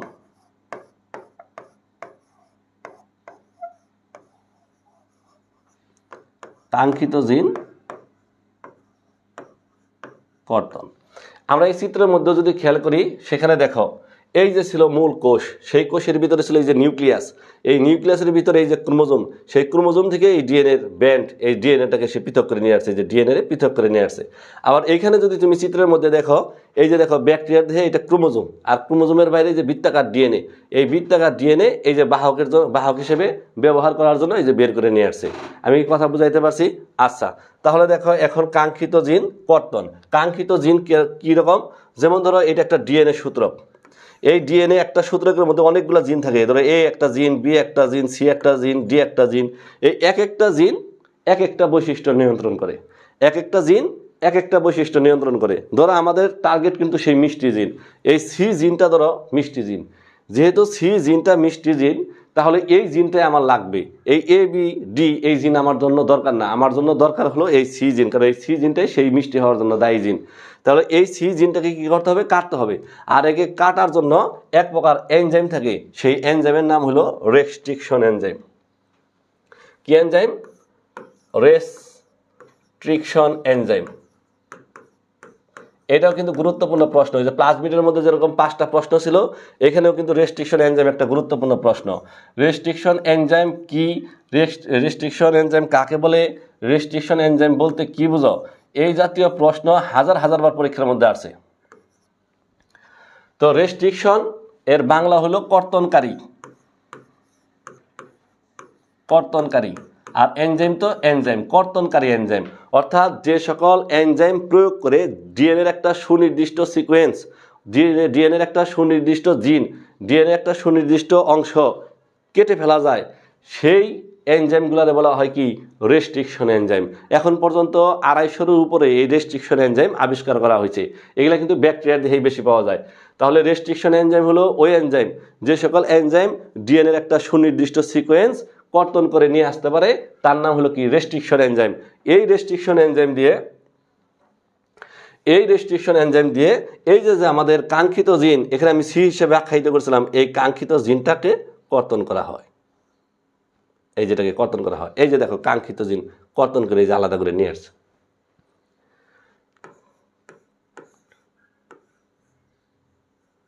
এই যেরকম কাঙ্ক্ষিত জিন কর্তন করে নিয়ে আসা হবে। এটা হলো 3 নম্বর ধাপ। তাহলে 1 নম্বর ধাপ, যে জিনটা আমার দরকার ছিল, মিষ্টি হওয়ার জিন, কাঙ্ক্ষিত জিন, সেই কাঙ্ক্ষিত জিন খুঁজে বের করতে হবে। তারপর তাকে কোষ থেকে পৃথক করতে হবে। পৃথক করার পদ্ধতি সুন্দর করে বলে দেওয়া হয়েছে। 2 নম্বর কি করতে হবে? বাহক নির্বাচন। আমাদের কাঙ্ক্ষিত জিনকে বহন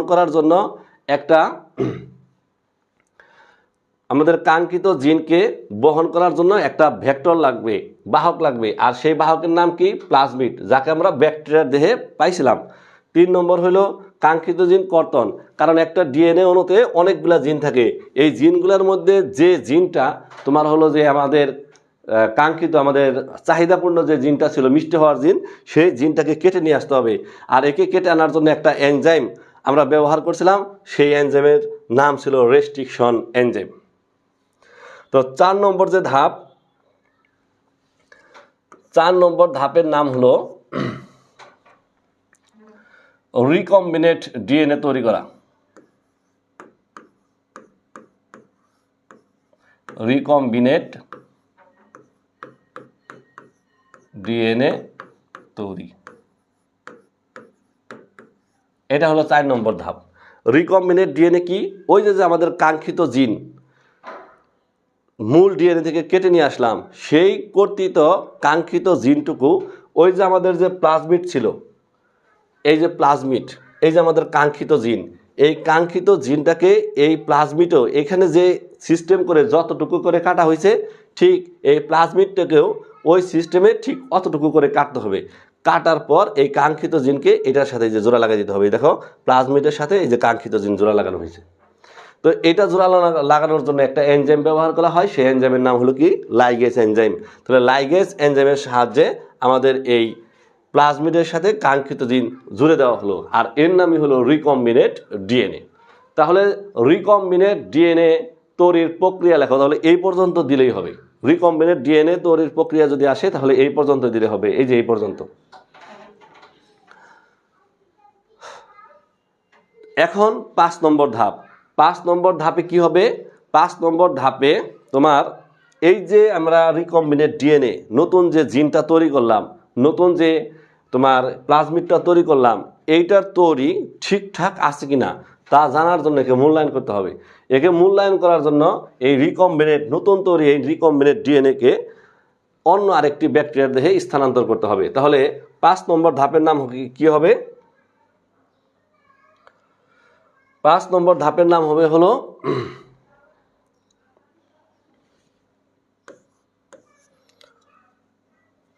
যে তোমার প্লাজমিড রিকম্বিনেট ডিএনএ, সংক্ষেপে এভাবে লেখে আর ডিএনএ, রিকম্বিনেট ডিএনএ। এই রিকম্বিনেট ডিএনএকে ব্যাকটেরিয়ার দেহে স্থানান্তর, অন্য একটি ব্যাকটেরিয়ার দেহে স্থানান্তর করতে হবে। মানে আর রিকম্বিনেট ডিএনএকে মূল্যায়ন করার উদ্দেশ্যে অন্য একটা ব্যাকটেরিয়ার দেহে স্থানান্তর করতে হবে। তাহলে আর ডিএনএ মূল্যায়ন। এখন আমাদের ধরো এটা হলো আমাদের কাঙ্ক্ষিত ডিএনএ।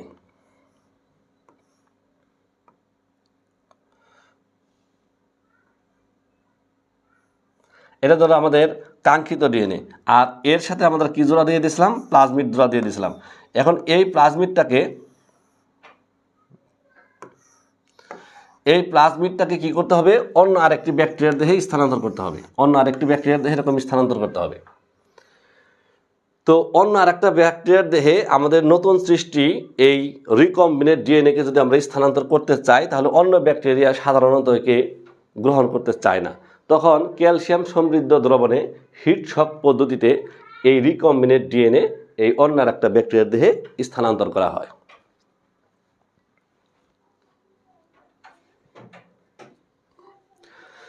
স্থানান্তর করার পর এই যে নতুন যে ব্যাকটেরিয়া, এই ব্যাকটেরিয়ার দেহে আমাদের রিকম্বিনেট ডিএনএ কি করলাম? স্থানান্তর করলাম। স্থানান্তর করার পর এই ব্যাকটেরিয়াকে আবাদ মাধ্যমে চাষ করতে হবে।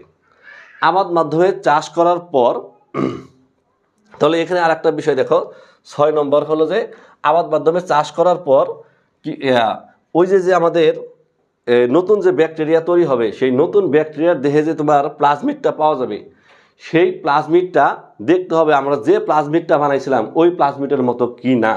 যদি ওই আগের প্লাজমিডের মতো হয় তাহলে বুঝতে হবে যে আমাদের যে রিকম্বিনেট ডিএনএ আমরা যেটা তৈরি করছিলাম সেটা সঠিক আছে। আবার আমি সারসংক্ষেপ বুঝাই দিতেছি।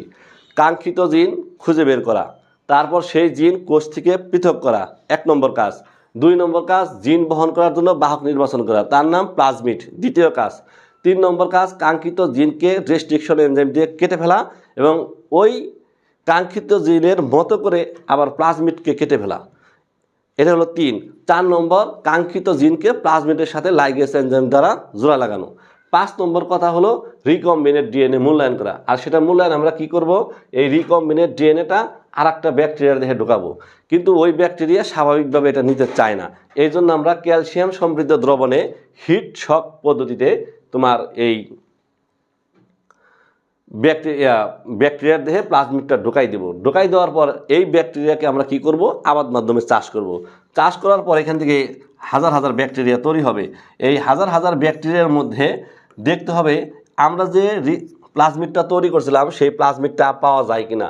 যদি পাওয়া যায় তাহলে তার বৈশিষ্ট্যের সাথে আমরা যে রিকম্বিনেট ডিএনএ তৈরি করছিলাম সেই বৈশিষ্ট্যের মিল আছে কিনা।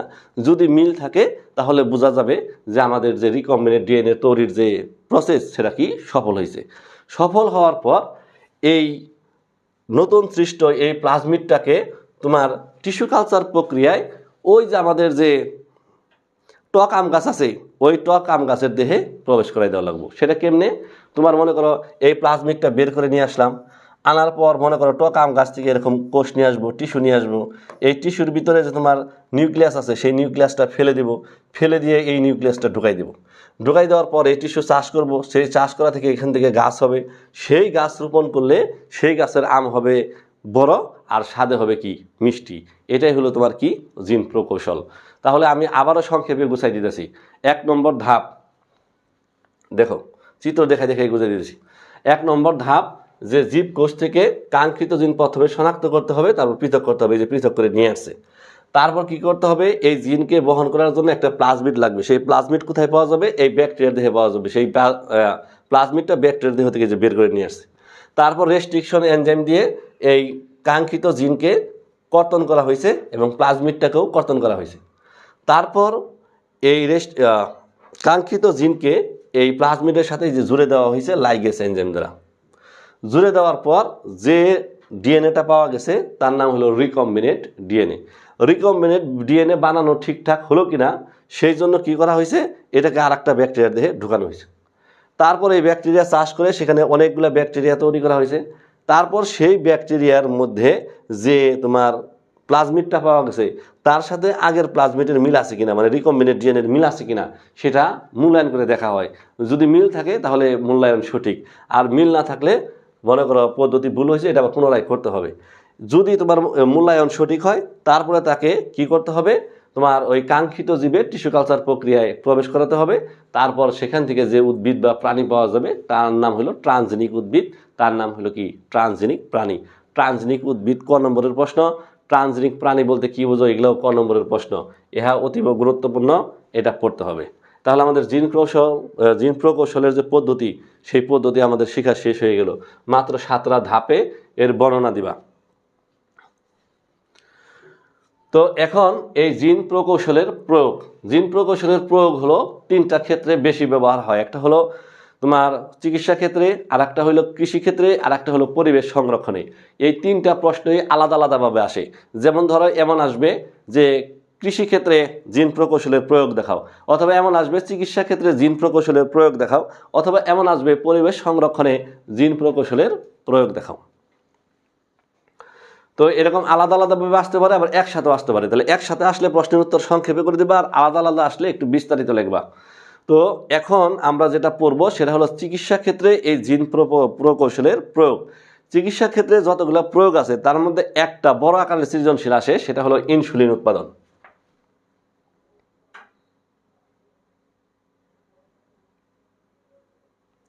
ইনসুলিন উৎপাদন, তো দেখো এই যে ইনসুলিন উৎপাদন, এই ইনসুলিন উৎপাদন কিন্তু শত শতবার পরীক্ষার মধ্যে আসছে, অনেকবার পরীক্ষার মধ্যে আসছে। এই ইনসুলিন উৎপাদন কিন্তু তোমার যথেষ্ট ভালো মতো পড়তে হবে চিত্রসহ।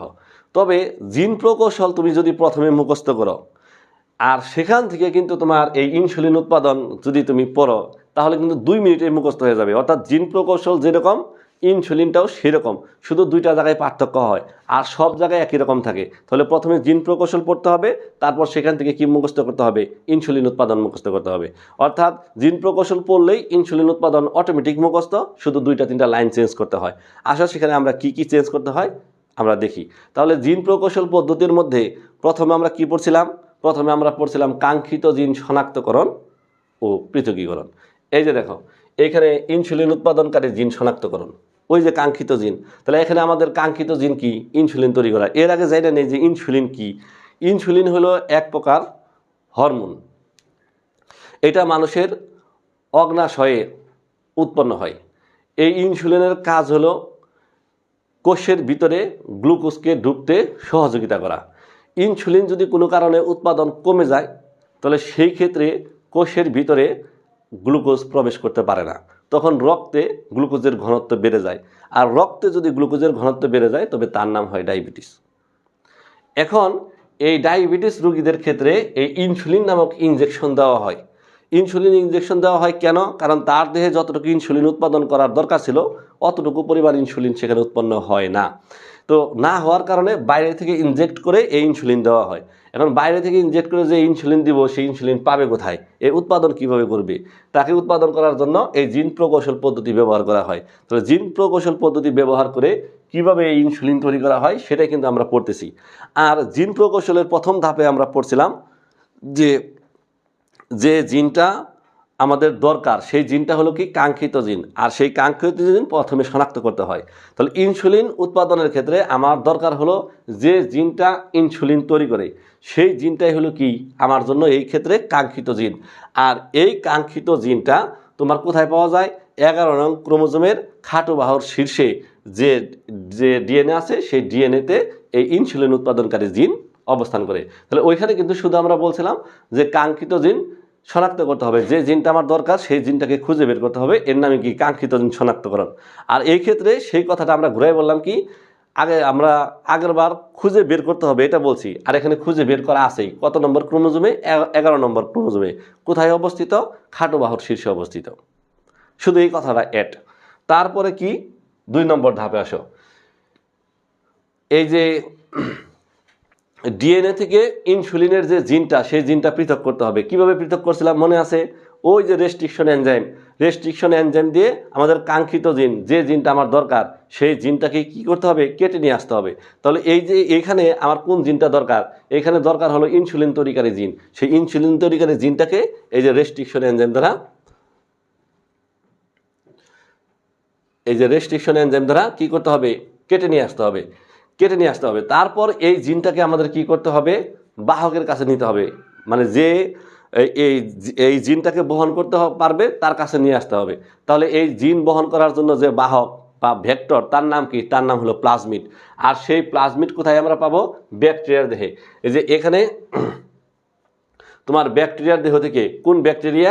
ইকোলাই অর্থাৎ ইস্চেরিসিয়া কোলাই ব্যাকটেরিয়ার দেহ থেকে ওই প্লাজমিড পৃথক করে নিয়ে আসতে হবে। নিয়ে আসলাম, আগেও কিন্তু আমরা তাই পড়ছিলাম যে বাহক হিসাবে তোমার কি নিয়ে আসতে হবে? প্লাজমিড নিয়ে আসতে হবে। তাহলে আমরা প্লাজমিড নিয়ে আসলাম। প্লাজমিড নিয়ে আসার পরে তারপর সেখানে কি হবে? কি করতে হবে? ওই যে প্লাজমিডটার সুনির্দিষ্ট অংশ কাটতে হবে। কেমনভাবে কাটতে হবে? যেভাবে কাটছিলাম আমাদের কাঙ্ক্ষিত জিন। তাহলে কাঙ্ক্ষিত জিন যেভাবে কাটছি এই তোমার হলো যে এই প্লাজমিডটাকেও ঠিক একইভাবে কাটতে হবে। কাটার পর কি করতে হবে? ওই প্লাজমিডের মধ্যে আমাদের যে কাঙ্ক্ষিত জিন সেই কাঙ্ক্ষিত জিন এই লাইগেজ এনজাইম দ্বারা জোড়া লাগাই দিতে হবে। সে আগের ঘটনায় কিন্তু শুধুমাত্র চেঞ্জ হইতেছে কি? ওই প্রথম লাইনটা যে 11 নম্বর ক্রোমোজোমে আছে। তারপরে সেই আগের মতো রেস্ট্রিকশন এনজাইম দ্বারা কাঙ্ক্ষিত জিন কাটা হলো। তারপর সেই আগের মতোই বাহক হিসাবে ব্যাকটেরিয়ার প্লাজমিড নিয়ে আসা হলো। তারপর সেই আগের মতোই যে এই প্লাজমিডের সাথে কি করতে হবে? প্লাজমিডের সাথে কাঙ্ক্ষিত জিন জোড়া লাগাইতে হবে। কি দ্বারা জোড়া লাগাইতে হবে? লাইগেজ এনজাইম দ্বারা জোড়া লাগাইতে হবে। তাহলে এগুলা তো আমরা ওই পদ্ধতির মধ্যেই পড়ে আসছি, সেম কথাগুলো এখানেই আসছে। তারপরে 6 নম্বর হলো কি করতে হবে? মূল্যায়ন করতে হবে। আর মূল্যায়ন করার জন্য কি করা লাগবে? এই প্লাজমিড অন্য আর একটা ব্যাকটেরিয়ার দেহে প্রবেশ করা লাগবে। আর অন্য একটা ব্যাকটেরিয়া সাধারণত অন্যের প্লাজমিড নিতে চায় না। আর নিতে না চাওয়ার কারণে একটা বিশেষ পদ্ধতি ব্যবহার করা হয়, যার নাম কি? তোমার ক্যালসিয়াম সমৃদ্ধ দ্রবণ তৈরি করে হিট শক পদ্ধতি। তাহলে ক্যালসিয়াম সমৃদ্ধ দ্রবণে হিট শক পদ্ধতিটা কেমন হয় সেটা এখন আমরা আলোচনা করি। দেখো এই যে এখানে হিট শক মেথড বা ইলেকট্রিক পালস মেথড, এই দুইটার যে কোনো একটা সিস্টেমে আমরা কি করব? এই যে আমাদের তৈরিগত রিকম্বিনেট ডিএনএ অন্য আর একটা ব্যাকটেরিয়ার দেহে প্রবেশ করাবো। সেটার ক্ষেত্রে প্রথমে কি করতে হবে? তোমার যে ব্যাকটেরিয়াটা আমরা তৈরি করছি, মানে যে প্লাজমিডটা আমরা তৈরি করছি, রিকম্বিনেন্ট ডিএনএটা তৈরি করছি, তাকে ক্যালসিয়াম সমৃদ্ধ দ্রবণে, এই যেখানে লেখা আছে দেখো, ক্যালসিয়াম সমৃদ্ধ দ্রবণে 14 থেকে 16 ঘন্টা বরফের মধ্যে ভিজায় রাখা হবে।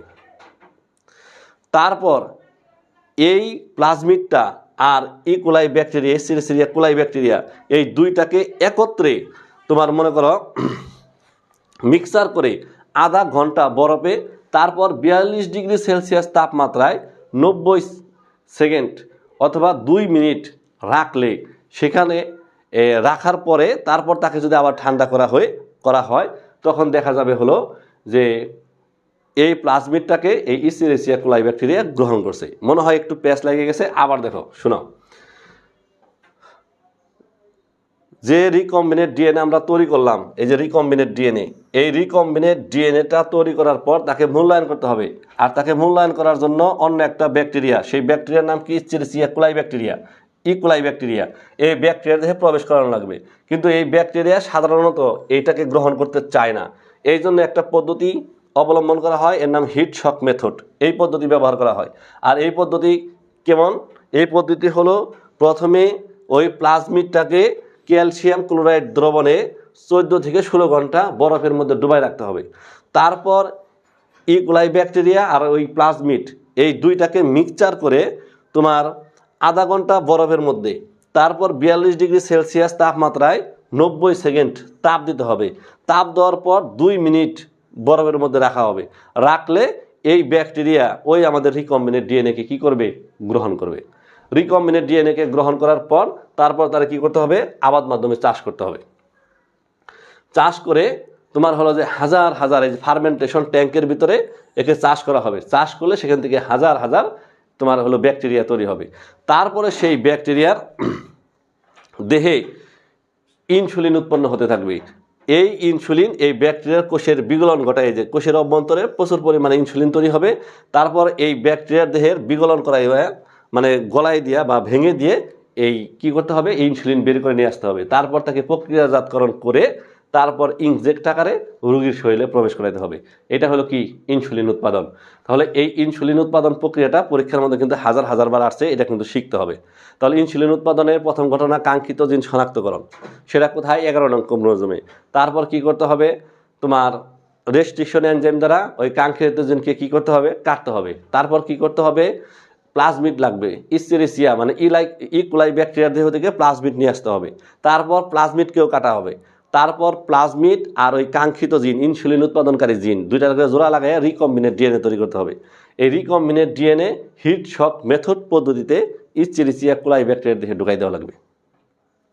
তো ইসচেরিচিয়া কোলাই ব্যাকটেরিয়ার দেহে এটা ঢোকার পর তারপর কি করতে হবে? ওই ব্যাকটেরিয়া ফার্মেন্টেশন ট্যাঙ্কে তোমার কি করতে হবে? চাষ করতে হবে। তখন দেখা যাবে অল্প সময়ের ব্যবধানে লক্ষ লক্ষ তোমার ইকোলাই ব্যাকটেরিয়া তৈরি হবে।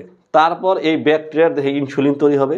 ইনসুলিন তৈরি হওয়ার পর এই ব্যাকটেরিয়াকে বিগলন করানো, মানে ব্যাকটেরিয়ার দেহকে গলায় দিতে হবে, ভেঙে দিতে হবে। তারপর ভেঙে দিলে এর ভিতর থেকে এই এনজাইমগুলো, ইনসুলিনগুলো বের হয়ে আসবে। আর ওই ইনসুলিনগুলো সংগ্রহ করে বিশুদ্ধ করে বাজারজাত করতে হবে। এটা হলো ইনসুলিন উৎপাদন প্রক্রিয়া। তাহলে আমরা কিন্তু পড়তেছিলাম চিকিৎসা ক্ষেত্রে জিন প্রকৌশলের প্রয়োগ।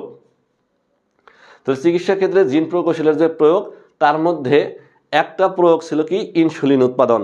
আর এই ইনসুলিন উৎপাদন সৃজনশীল প্রশ্ন আকারে আসে, এই জন্য আমরা এটাকে বিস্তারিত বললাম। আর বাকিগুলো কিন্তু তোমার এই পরীক্ষার মধ্যে সৃজনশীল আকারে আসে না, তাই ওইগুলো আমরা এত বিস্তারিত পড়বো না, শুধু সংজ্ঞা সহ একটা করে লাইন পড়লেই হবে। আবার যদি পরীক্ষার মধ্যে আসে যে চিকিৎসা ক্ষেত্রে তোমার জিন প্রকৌশল প্রক্রিয়ার প্রয়োগ বা রিকম্বিনেন্ট ডিএনএ পদ্ধতির প্রয়োগ আলোচনা করো, তাহলে সেই ক্ষেত্রে কিন্তু এই ইনসুলিন উৎপাদন পুরাপুরি তুমি দিবা না। তাহলে সেই ক্ষেত্রে 7-8টা পয়েন্ট লিখবা, সেখানে শুধু একটা পয়েন্ট হবে ইনসুলিন উৎপাদন। যে এই জিন প্রকৌশল পদ্ধতি প্রয়োগ করে তোমার ইনসুলিন উৎপাদন করা হয়, যা ডায়াবেটিস রোগীদের জন্য একটা মহা ঔষধ। শুধু এটুকু লাইন লিখে দিলেই হবে। দেখো চিকিৎসা তোমার হলো যে চিকিৎসা ক্ষেত্রে আরো কিছু গুরুত্ব আছে, সেটা আমরা পড়ব।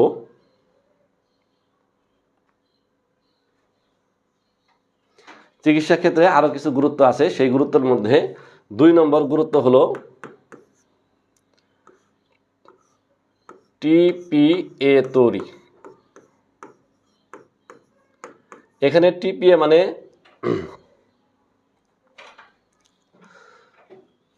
তোমার এই যে প্লাজমোনোজেন অ্যাক্টিভেটর। এখন আমাদের একটা বিষয় বুঝতে হবে, আমাদের দেহে রক্তনালীর ভিতরে অনেক সময় কোলেস্টেরল জমা হয়ে ব্লক হয়ে যায় রক্তনালী। তো সেই সময় সাথে সাথে তোমার এই যদি ব্লকটা গলায় দেওয়া যায়, তখন কি হয়, রক্তনালীটা ফাঁকা হয়ে যায়, রক্ত চলাচল স্বাভাবিক হয়, মানুষটা বেঁচে যেতে পারে। তো এই ব্লকটা গলানোর জন্য একটা এনজাইম দরকার হয়, যে এনজাইমের নাম প্লাজমিন। এই এনজাইমটা আমাদের শরীরে নিষ্ক্রিয় অবস্থায় থাকে প্লাজমিনোজেন রূপে।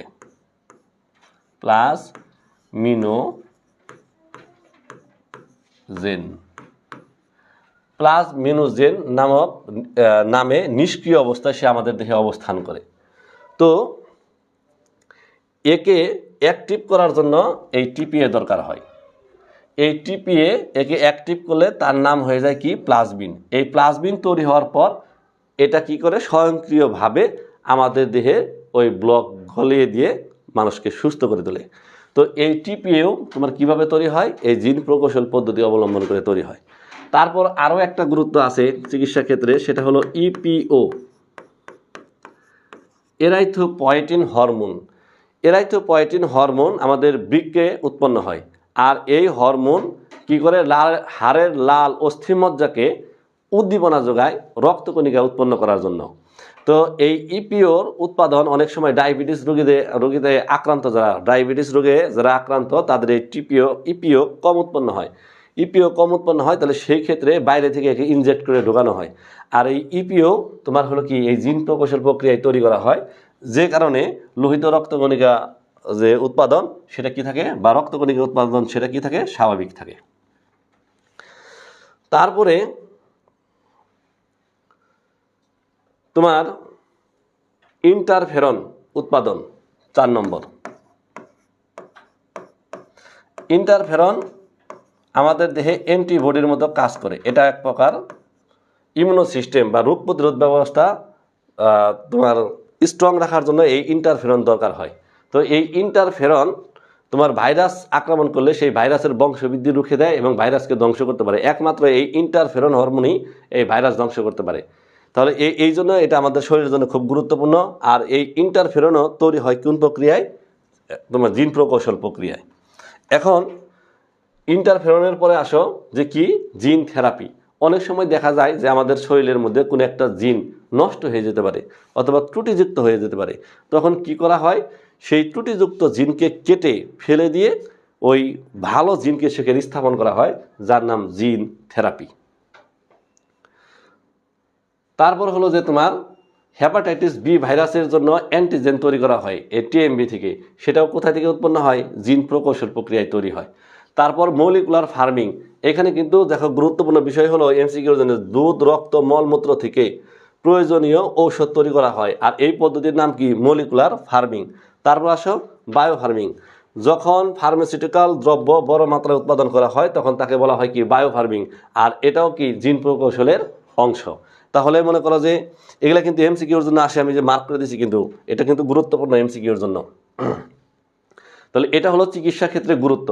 তাহলে চিকিৎসা ক্ষেত্রে যদি গুরুত্ব আসে, তাহলে যে কয়টা টপিকস আমি বললাম, এই কয়েকটা টপিকস দিয়ে এর মধ্যে 2-3 লাইন সাধারণ বর্ণনা করে দিলেই তোমার কি হয়ে যাবে, চিকিৎসা ক্ষেত্রে গুরুত্ব এটা তোমার সম্পূর্ণ শেষ হয়ে যাবে। এখন আসো আমরা পড়ব কৃষিক্ষেত্রে জিন প্রকৌশলের গুরুত্ব।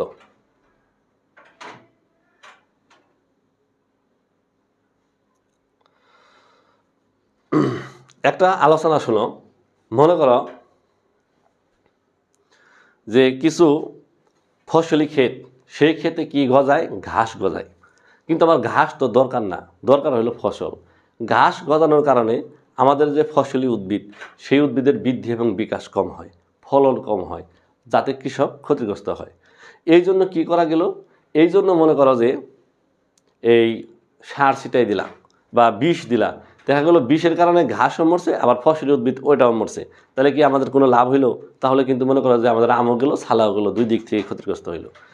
এই জন্য বিজ্ঞানীরা দেখলো যে এই যে গাছটা বিষের কারণে মারা গেল, এমন কোনো জিন কি আছে যে জিনটাই বিষ সহ্য করতে পারে? তারা খুঁজে দেখলো যে ব্যাসিলাস থুরেনজিয়েনসিস নামক একটা ব্যাকটেরিয়া আছে, সেই ব্যাকটেরিয়ার দেহে একটা জিন আছে, সেই জিনটা এই বিষ সহ্য করতে পারে। তখন কি করলো, এই জিনটা ওই ফসলি উদ্ভিদের দেহে প্রবেশ করাই দিল। প্রবেশ করাই দেওয়ার পর দেখা গেল যে এখন বিষ প্রয়োগ করলে ওই ফসলি উদ্ভিদের কোনো ক্ষতি হয় না, ওই আগাছাগুলাই শুধু মারা যায়। এটা হলো হার্বিসাইড, ওই মানে তোমার ঘাস মারার জন্য যে সকল বিষ ব্যবহার করা হয় তার নাম হলো কি হার্বিসাইড। আর এই হার্বিসাইড সহ্য করতে পারে এমন উদ্ভিদ হলো কি হার্বিসাইড সহনশীল উদ্ভিদ। আর এগুলা কিন্তু তৈরি হয়েছে তোমার কি এই জিন প্রকৌশল প্রক্রিয়ার মাধ্যমে। তারপর হলো যে ট্রান্সজেনিক উদ্ভিদের মধ্যে এখানে একটা গুরুত্বপূর্ণ কি, যে তুলা গাছ আছে, এই তুলা গাছের মধ্যে পোকা আক্রমণ করে, পোকা আক্রমণ করে তুলা গাছের ফলন সম্পূর্ণ নষ্ট করে দেয়। তখন কি করা গেল, যে এখানেও ব্যাসিলাস থুরেনজিয়েনসিস যে ব্যাকটেরিয়া, তার যে একটা জিন পাওয়া গেল, যে জিনটা ওই পোকার জন্য বিষাক্ত প্রোটিন তৈরি করে। ওই বিষাক্ত প্রোটিনের কারণে পোকা যদি গাছের মধ্যে বসে সে মারা যাবে। তখন বিজ্ঞানীরা জিন প্রকৌশল প্রক্রিয়ায় ওই জিনটাকে ওই তুলা গাছের দেহে ঢুকাই দিল। তুলা গাছের দেহে ঢুকাই দেওয়ার পর যে গাছ তৈরি হলো সেটা হলো ট্রান্সজেনিক তুলা গাছ।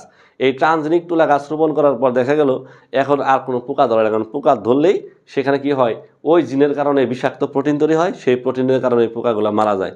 তখন এখানে তোমার এই যে তোমার উদ্ভিদ পাওয়া গেল সেটা হলো পোকামাকড় সহনশীল ট্রান্সজেনিক উদ্ভিদ পাওয়া গেল। তারপরে মনে করো যে এই যে উন্নত বৈশিষ্ট্য, কিছুক্ষণ আগে আমি বলছি যে তোমার আম গাছের স্বাদটা মিষ্টি আর টকটা, এরা কিন্তু মনে করো যে আমাদের পছন্দ না, কিন্তু মিষ্টি স্বাদ কিন্তু পছন্দ। এই জন্য টকটা হলো অনুন্নত বৈশিষ্ট্য আর মিষ্টিটা কি উন্নত বৈশিষ্ট্য। এই উন্নত বৈশিষ্ট্যটা কি করা হয়, জিন প্রযুক্তির মাধ্যমে এই একটা গাছ থেকে আর একটা গাছে ঢুকাই দেওয়া হয়, ফলে উন্নত বৈশিষ্ট্য সম্পন্ন উদ্ভিদ তৈরি হয়, যেটা মনে করো যে আমাদের অর্থনৈতিক গুরুত্বে ভালো ভূমিকা রাখে। তারপরে দেখো সুপার রাইস, এটা খুব গুরুত্বপূর্ণ একটা বিষয়। এখান থেকে একটা খ নম্বরের প্রশ্ন আসে যে রাতকানা রোগ এই নিয়ন্ত্রণ করে, জিন প্রকৌশল কিভাবে রাতকানা রোগ নিয়ন্ত্রণ করে। তো সেই ক্ষেত্রে সুপার রাইসের আলোচনাটা আসবে। সুপার রাইসটা কি, যেমন ধরো এশিয়ার মানুষ যারা আছে তাদের এই রাতকানা রোগের প্রবণতা বেশি, অর্থাৎ তারা রাতের বেলা চোখে দেখে না। এখন রাতকানা রোগটা কেন হয়, এটা আমরা সবাই জানি যে ভিটামিন এ এর অভাবে হয়। আর এই ভিটামিন এ তৈরি হয় ক্যারোটিনয়েডস নামক একটা পদার্থ আছে, এই যে ক্যারোটিন, এই বিটা ক্যারোটিন নামক একটা ডেরিভেটেড লিপিড আছে, যে লিপিডটা এই বিটা ক্যারোটিন তৈরি করে। এখন এই বিটা ক্যারোটিন থেকে তোমার কি তৈরি হয়, ভিটামিন এ তৈরি হয়। আর এই ভিটামিন এ যদি শরীরে স্বাভাবিক থাকে তাহলে সেই মানুষের কি হয় না, রাতকানা রোগ হয় না।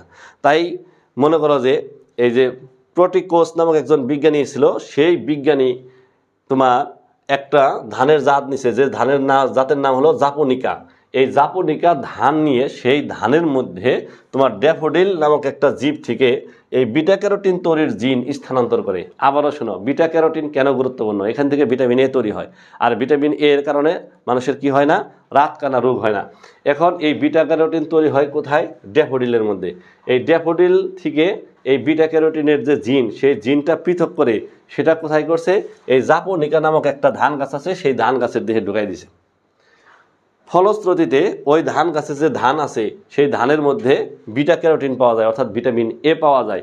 আর সেই চাউল খাইলে, সেই চাউলের ভাত খাইলে মানুষের কি হয়, রাতকানা রোগ হয় না, রাতকানা রোগ প্রতিরোধ হয়। আর এই জাতীয় ধানগুলারে বিজ্ঞানীরা নাম দিচ্ছে কি, সুপার রাইস বা গোল্ডেন রাইস। যেমন ধরো তামাক গাছে টিএমবি রোগ হয়, টোবাক্কো মোজাইক ভাইরাস দ্বারা টিএমবি রোগ হয়, মোজাইক রোগ হয়।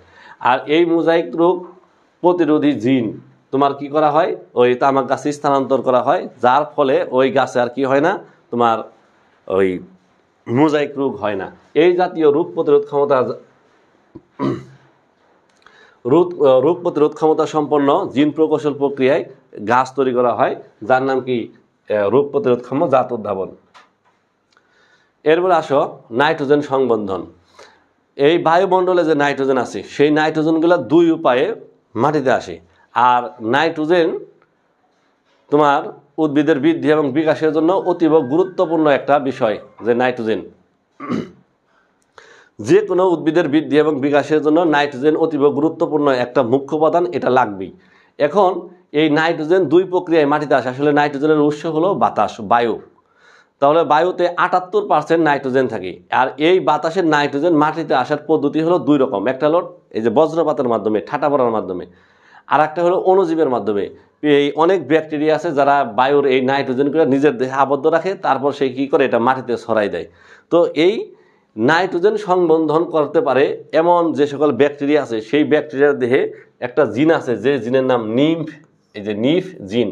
এই নিফ জিন যে ব্যাকটেরিয়ার শরীরে আছে, তারা এই নাইট্রোজেন সংবন্ধন করতে পারে। তো বিজ্ঞানীরা কী করলো, এই নিফ জিনকে ইস্টেরেসিয়া কোলাই ব্যাকটেরিয়ার দেহে স্থানান্তর করলো।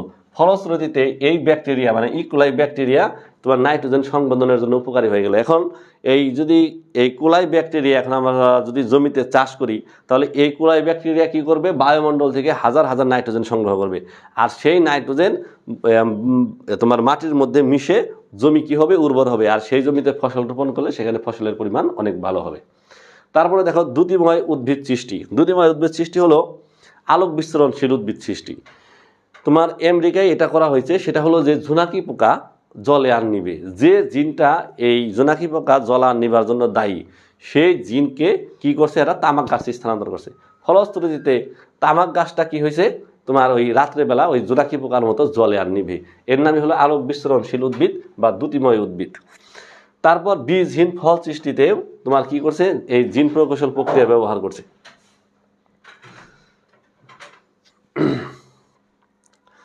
আর জিন প্রকৌশল প্রক্রিয়া ব্যবহার করে শুধুমাত্র যে উদ্ভিদ তৈরি করছে তা কিন্তু না, এর মাধ্যমে ট্রান্সজেনিক প্রাণীও তৈরি করছে। যেমন ধরো একটা গরু, এই গরুর ভিতরে কি করলো, বেশি দুধ উৎপাদনকারী জিন স্থানান্তর করার মাধ্যমে যে গরু কম দুধ উৎপন্ন করতো, সেই গরু কিন্তু এখন বেশি দুধ উৎপন্ন করবে।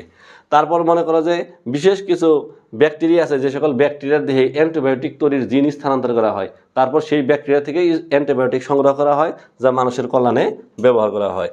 এগুলো হলো কৃষিক্ষেত্রে ভূমিকা। এখন দেখো পরিবেশের ক্ষেত্রে গুরুত্ব।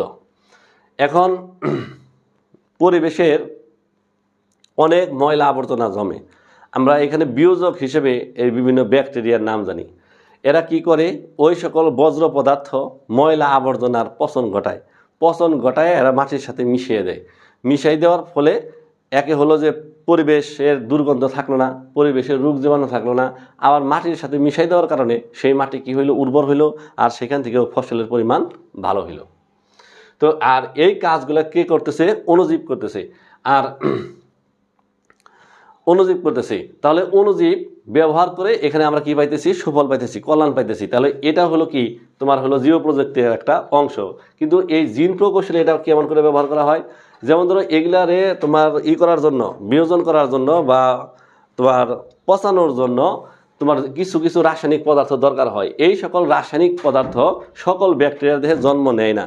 যে সকল জিনের কারণে ওই সকল রাসায়নিক পদার্থ হয়, যে সকল রাসায়নিক পদার্থ দ্বারা এই যে ক্ষতিকর সায়ানাইড, লেড, মার্কারি এগুলা ধ্বংস করা যায়, এই সকল জিনগুলা কি করা হয়, ব্যাকটেরিয়ার দেহে জিন প্রকৌশল প্রক্রিয়ায় স্থানান্তর করা হয়। ফলশ্রুতিতে তোমার তারা ওই ক্ষতিকর পদার্থগুলো ধ্বংস করে এবং পরিবেশকে কি করে, স্বাভাবিক রাখে।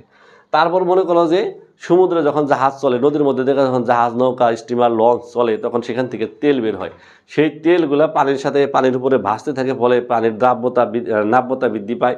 তারপর মনে করো যে ওই জলজ প্রাণীগুলো সেখানে ভালো মতো বসবাস করতে পারে না, তারা ধ্বংসের মুখে পড়ে যায়।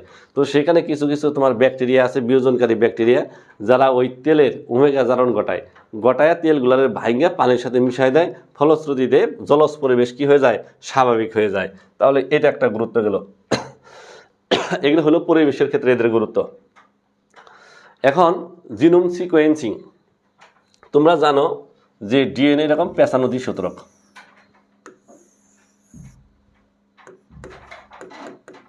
এরকম পেঁচানো দ্বিসূত্রক, আর এখানে কিছু ক্ষারক জোড় থাকে,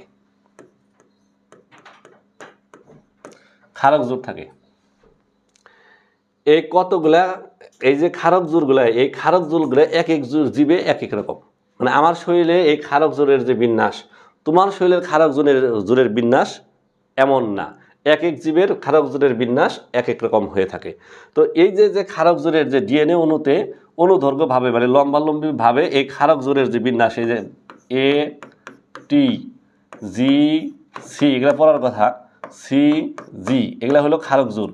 এখন এটা কি নিয়মে ডিএনএর মধ্যে সজ্জিত থাকবো সেটা খুঁজে বের করার নামই হলো কি জিনোম সিকোয়েন্সিং, বা এই সজ্জিত রীতি হলো কি জিনোম সিকোয়েন্সিং। এই জিনোম সিকোয়েন্সিং যে বিষয় এটা ব্যবহার করে কিন্তু বর্তমান যুগে অপরাধ শনাক্তকরণে, পিতৃত্ব শনাক্তকরণে খুব গুরুত্বপূর্ণ ভূমিকা পালন করে। যেমন ধরো তোমার হলো যে এই যে পিতৃত্ব আসলে কে পিতা, কে পিতা সেটা নির্ণয় করার জন্য এই তোমার জিনোম সিকোয়েন্সিং ব্যবহার করা হয়। সেটা কিভাবে, তোমার মনে করো যে নিবে ওই পিতার দেহ হতে ডিএনএ নেবে, তারপর সন্তানের দেহ থেকে ডিএনএ নেবে, নিয়ে তাদের এই সিকোয়েন্সিং বের করবে যে এখানে তোমার সজ্জারীতি কেমন। যদি পিতার পুত্রের ওই সিকোয়েন্সিং তোমার হইলো ক্ষারক জোড়ের যে বিন্যাস এইটা যদি মিলে যায় তাহলে এরা কি বাপ পুত্র, আর না মিললে তারা বাপ পুত্র না। ঠিক তেমনি স্বজন নির্ধারণ, আত্মীয় স্বজন নির্ধারণের ক্ষেত্রেও এই পদ্ধতি ব্যবহার করা হয়। সর্বাধিক মিল সম্পন্ন ব্যক্তিকেই আত্মীয় হিসেবে কি করা হয়, চিহ্নিত করা হয়। তারপরে মনে করো যে অপরাধী শনাক্তকরণে আমরা এটা কিন্তু 19 উপরে আসছি যে এই ঘটনাস্থল থেকে কোনো চুল বা রক্ত বা চামড়া এগুলো খুঁজে পাইলে, নখ টক খুঁজে পাইলে সেখান থেকে কি আনতে হবে, ডিএনএ আনতে হবে। তারপর সেই ডিএনএর সিকোয়েন্সিং তৈরি করতে হবে। ডিএনএর সিকোয়েন্সিং তৈরি করে তোমার আর ঘটনাস্থলের যে তোমার নমুনা, সেই নমুনার তোমার সিকোয়েন্সিং তৈরি করতে হবে। একটা অপরাধীর সিকোয়েন্সিং তৈরি করতে হবে, আর একটা ঘটনাস্থলে যে নমুনা পাইছি তার একটা সিকোয়েন্সিং তৈরি করতে হবে। তো দুইটার সিকোয়েন্সিং যদি মিলে যায় তাহলে অপরাধী সেই, আর যদি না মিলে তাহলে অপরাধী সে না। তাহলে এটা হলো যে তোমার ফরেনসিক তোমার অপরাধ শনাক্তকরণে সিকোয়েন্সিং এর ব্যবহার। তাহলে সিকোয়েন্সিং এর ব্যবহার কিন্তু খুব গুরুত্বপূর্ণ অপরাধী শনাক্তকরণে, পিতৃত্ব নির্ধারণে, স্বজন নির্ধারণে। কিভাবে করা হয়? জিনোম সিকোয়েন্সিং মানে হলো ক্ষারক জোড়ের বিন্যাস পদ্ধতি, ডিএনএতে ক্ষারক জোড় কিভাবে থাকে সেটার বিন্যাস পদ্ধতি। আর এই বিন্যাস দেখেই কি নির্ণয় করা হয়, পিতা নির্ণয় করা হয়। অর্থাৎ সন্তানের এই বিন্যাস আর পিতার বিন্যাস যদি একই রকম হয় তাহলে কি তারা বাপ পুত্র। এই হলো সিস্টেম। এখন জিন প্রকৌশল প্রক্রিয়ায় যে জীব তৈরি হয় তার নাম তো ট্রান্সজেনিক জীব, মানে ট্রান্সজেনিক উদ্ভিদ, ট্রান্সজেনিক প্রাণী, অথবা এদেরকে জিএমও বা জিএম বলে, জেনেটিক্যালি মডিফাইড, অর্থাৎ জিনের পরিবর্তন ঘটায় এগুলা তৈরি করা হয়েছে। এখন জিনের পরিবর্তন ঘটায় যে সকল ফসল বা যে সকল উদ্ভিদ বা যে সকল প্রাণী তৈরি করা হয়, সেই সকল উদ্ভিদ প্রাণী সরাসরি ব্যবহার করাতে ঝামেলা আছে। অর্থাৎ ওই এখানে যে জিনের পরিবর্তন করা হয়েছে কৃত্রিমভাবে, এইটার ইফেক্ট যে খাইলো তার শরীরে অনেক সময় পড়ে। তার শরীরে ইফেক্টটা কীভাবে পড়ে, তারও জিনের সিকোয়েন্স নষ্ট হয়ে যায় অথবা জিনের পরিবর্তন ঘটে যায়, তখন সে স্বাভাবিক থেকে অস্বাভাবিক হয়ে যেতে পারে। এই জন্য এই পদ্ধতিতে আবিষ্কৃত কোনো ফসল সরাসরি খাওয়াটা বা ব্যবহার করাটা তোমার রিস্ক। আর এই জন্য কী করতে হয়, তোমার গবেষণা করে দেখতে হয় এটা বাজারজাতকরণের আগে যে এটা যদি মানুষ খায় তাহলে তার কোনো প্রকার ক্ষতি হবে কি না। এই পদ্ধতির নাম হলো বায়োসেফটি বা জৈব নিরাপত্তা। এটা কিন্তু খ নম্বর প্রশ্নের জন্য খুবই গুরুত্বপূর্ণ। তাহলে এগুলা ছিল এই অধ্যায়ের গুরুত্বপূর্ণ টপিকস যেগুলো তোমার সৃজনশীল ক খ তে আসে। তারপর আমি বলি সৃজনশীল কিন্তু আমাদের যে প্রশ্ন যে দিছি 8টা 9টা প্রশ্ন দিছি, সেই 9টা প্রশ্নই কিন্তু ঘুরায় ফেরা সকল বোর্ডের সৃজনশীল হিসেবে আসছে। আর ওই 9টা প্রশ্ন পড়লেই কিন্তু তোমার 100% কাভার হয়ে যাবে। আর এই 9টা প্রশ্নের উত্তর কিন্তু আমরা সরাসরি স্লাইডে শো করছি। তোমার হলো যে দেখো, প্রথমে আমরা ওই যে টিস্যু কালচার পদ্ধতি মনে করো যে আমরা বর্ণনা করছি, তারপর মনে করো টিস্যু কালচার পদ্ধতির প্রয়োগ বর্ণনা করছি, বাংলাদেশের প্রেক্ষাপটে প্রয়োগ বর্ণনা করছি, তারপর তোমার হলো যে সুবিধা অসুবিধা বর্ণনা করছি। এগুলা কিন্তু ওই প্রশ্নেরই উত্তর। তারপরে আমরা এই যে জিন প্রকৌশল প্রক্রিয়া আমরা পড়লাম, এগুলা কিন্তু ওই প্রশ্নেরই উত্তর। তারপরে মনে করো যে আমরা জিন প্রকৌশলের প্রয়োগ পড়লাম, তারপর জিনোম সিকোয়েন্সিং এর প্রয়োগ পড়লাম, এগুলা কিন্তু ওই প্রশ্নেরই উত্তর। তো এখন তোমরা যদি মনে করো যে এগুলা না পড়ো তাহলে কিন্তু পরীক্ষা ভালো হইব না। আর এখন মনে করো যে আমি যেগুলো পড়াইলাম এগুলো যদি তুমি না শুনো তাহলে তো তুমি উত্তর বুঝতে পারবে না। তাহলে তোমাকে আগে প্রশ্ন দেখতে হবে, তাহলে সেই প্রশ্নের উত্তরটা আমি কোথায় পড়াইছি সেটা দেখতে হবে। দেখলে শুনলে তখন না তুমি এটা বুঝতে পারবে, তার আগে তো তোমার পক্ষে এটা বোঝা সম্ভব না। দেখো আমরা আবার প্রশ্নগুলো নিয়ে আবার বলি। এই যে দেখো 9টা প্রশ্ন ছিল। জীব প্রযুক্তির গুরুত্ব, আবুল হাসান স্যারের বইয়ের মধ্যে প্রথমে এটা দেওয়া আছে, আমরা স্লাইড শো করছি। টিস্যু কালচার পদ্ধতি খুব সুন্দর করে বর্ণনা করা হয়েছে। তারপরে গুরুত্ব সেটাও কিন্তু আমাদের সুন্দর করে বর্ণনা করা হয়েছে, স্লাইডে শো করছি। তারপর বাংলাদেশের টিস্যু কালচারের প্রয়োগ, এটা কিন্তু আমরা স্লাইডে শো করছি। তারপর জিন প্রকৌশল পদ্ধতি, টিস্যু কালচারের সুবিধা অসুবিধা এটাও কিন্তু আমরা স্লাইডে শো করছি। আবার জিন প্রকৌশল পদ্ধতি এটাও কিন্তু আমরা বিস্তারিত পড়ালাম কিছুক্ষণ আগে মিষ্টি আম আর টক আমের উদাহরণ দিয়ে। তারপর কৃষিক্ষেত্রে, চিকিৎসা ক্ষেত্রে পরিবেশ সংরক্ষণে জিন প্রকৌশলের গুরুত্ব এই কিছুক্ষণ আগে আমি পড়ে আসলাম যে কৃষিক্ষেত্রে জিন প্রকৌশলের প্রয়োগ, চিকিৎসা ক্ষেত্রে প্রয়োগ, এখান থেকে আবার একটা বিস্তারিত আছে সেটা কি ইনসুলিন উৎপাদন। তারপর পরিবেশ সংরক্ষণে মনে করো জিন প্রকৌশলের গুরুত্ব। জিনোম সিকোয়েন্সিং এর প্রয়োগ, এই যে এখন পড়াইলাম জিনোম সিকোয়েন্সিং এবং এর প্রয়োগ কী কীতে প্রয়োগ করাইলাম, অপরাধ শনাক্তকরণে, তারপর পিতৃত্ব শনাক্তকরণে, তারপর স্বজন শনাক্তকরণে, সেই প্রশ্নের উত্তর কিন্তু আমরা স্লাইড শো করছি। তারপর ইনসুলিন উৎপাদন প্রক্রিয়া এটা কিন্তু আমরা স্লাইড শো করছি। তবে এইখানে যেটা করা হয় নাই সেটা কিন্তু আমরা চিত্র দেখাই নাই। ওই জিন প্রকৌশলের যে চিত্র আর ইনসুলিন উৎপাদনের চিত্র এটা একটাই, ওই এক চিত্র দিলেই হয়ে যাবে। দেখো এখন সিকিউ কোশ্চেন। বর্তমানে একটি উন্নত প্রযুক্তি ব্যবহারের মাধ্যমে ইনসুলিন উৎপাদন প্রক্রিয়া খুব সহজতর। ইনসুলিন উৎপাদন কি আমি পড়াইছি কিনা, ইনসুলিন উৎপাদন পুরোটাই আমি স্লাইডে শো করছি, তারপর সেটা কিন্তু আমি ব্যাখ্যা দিছি। সেখানে কিন্তু আমরা স্পষ্টভাবে ইনসুলিন উৎপাদন পড়াইছি। আবার মাইক্রো প্রোপাগেশন পদ্ধতিতে ফসল উৎপাদন বিপ্লব ঘটাইছে। আমি বলছি টিস্যু কালচারের তিনটা নাম, একটা কি টিস্যু কালচার, আর একটা কি মাইক্রো প্রোপাগেশন, আর একটা কি ইনভিট্রো কালচার। এই তিনটাই কিন্তু টিস্যু কালচারের নাম। তাহলে মাইক্রো প্রোপাগেশন এটা কিন্তু টিস্যু কালচারের নাম। এখানে দেখো উদ্দীপকে উল্লিখিত প্রথম অংশে যে প্রযুক্তির উল্লেখ রয়েছে তা ব্যাখ্যা করো। তাহলে এখানে প্রথম কার নাম বলছে? ইনসুলিন। তাহলে এই ইনসুলিন প্রযুক্তিটা, এই ইনসুলিন উৎপাদন প্রক্রিয়াটা বা জিন প্রকৌশল প্রক্রিয়াটা এখানে কী করতে হবে? বর্ণনা করতে হবে। তারপর উদ্দীপকের দ্বিতীয় অংশের কার্যক্রমটি কৃষিক্ষেত্রে বিপ্লব ঘটিয়েছে বিশ্লেষণ করতে হবে। দ্বিতীয় অংশ কি? দ্বিতীয় অংশ হলো টিস্যু কালচার। তাহলে এই টিস্যু কালচারের যে গুরুত্ব আসছে এটা কি সার্বিক গুরুত্ব আসছে? সার্বিক গুরুত্ব আসে না, কিন্তু শুধুমাত্র কৃষিক্ষেত্রে এর প্রয়োগ আছে। ওই যে এখানে আমি লিখে দিচ্ছি দেখবা যে টিস্যু কালচারের প্রয়োগ, সেখানে কিন্তু মনে করো আমি গুরুত্ব ব্র্যাকেট দিয়ে লিখে দিছি। ওইখানে কৃষিক্ষেত্রের জন্য যে পয়েন্টগুলো গুরুত্বপূর্ণ শুধু ওই পয়েন্টগুলোই এখানে উত্তর হিসেবে দিতে হবে। তারপরে দেখো 2 নম্বর সৃজনশীলের মধ্যে এই এক্স প্ল্যান্ট থেকে অনুচরা। তাহলে এক্স প্ল্যান্ট আমরা কোথায় পড়ছি? টিস্যু কালচারের মধ্যে পড়ছি। তাহলে এই ওয়াই দ্বারা যেটা চিহ্নিত করা হইতেছে সেটা কি? Tissue culture. আর জেড দেখো জিন রিকম্বিনেন্ট ডিএনএ মানে আর ডিএনএ, তারপর ট্রান্সজেনিক জীব, তাহলে এটা কি? জিন প্রকৌশল। প্রশ্ন হলো উদ্দীপকে ওয়াই এর ধাপসমূহ, তার মানে কি ওয়াই কি? Tissue culture. এর ধাপসমূহ এগুলো কি আমরা পড়াইছি কিনা? ধাপসমূহ ধারাবাহিকভাবে লেখো, তার মানে বর্ণনাও করতে বলে নাই, মানে ওই 7টা ধাপের নাম সিরিয়ালি লিখে দিলেই মনে করে এখানে উত্তর হয়ে গেল। উদ্দীপকের প্রক্রিয়া দুটির মধ্যে তুলনা করো। তাহলে এই প্রশ্ন কিন্তু আমরা দিছি যে জিন প্রকৌশল এবং রিকম্বিনেন্ট ডিএনএ এই দুইটার মধ্যে তুলনা। এটা বইয়ের মধ্যেও ছক আকারে দেওয়া আছে, পিডিএফ আকারেও দেওয়া থাকবে। এখন এটা তোমার পড়তে হবে। এবং কোনটির মাধ্যমে ভিন্ন বৈশিষ্ট্য সম্পন্ন জীব তৈরি হয়? দেখো জিন প্রকৌশলের মাধ্যমে তোমার কি করা হয়?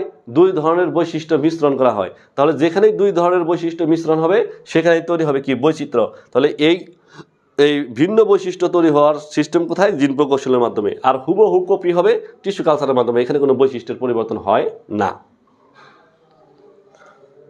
তারপরে দেখো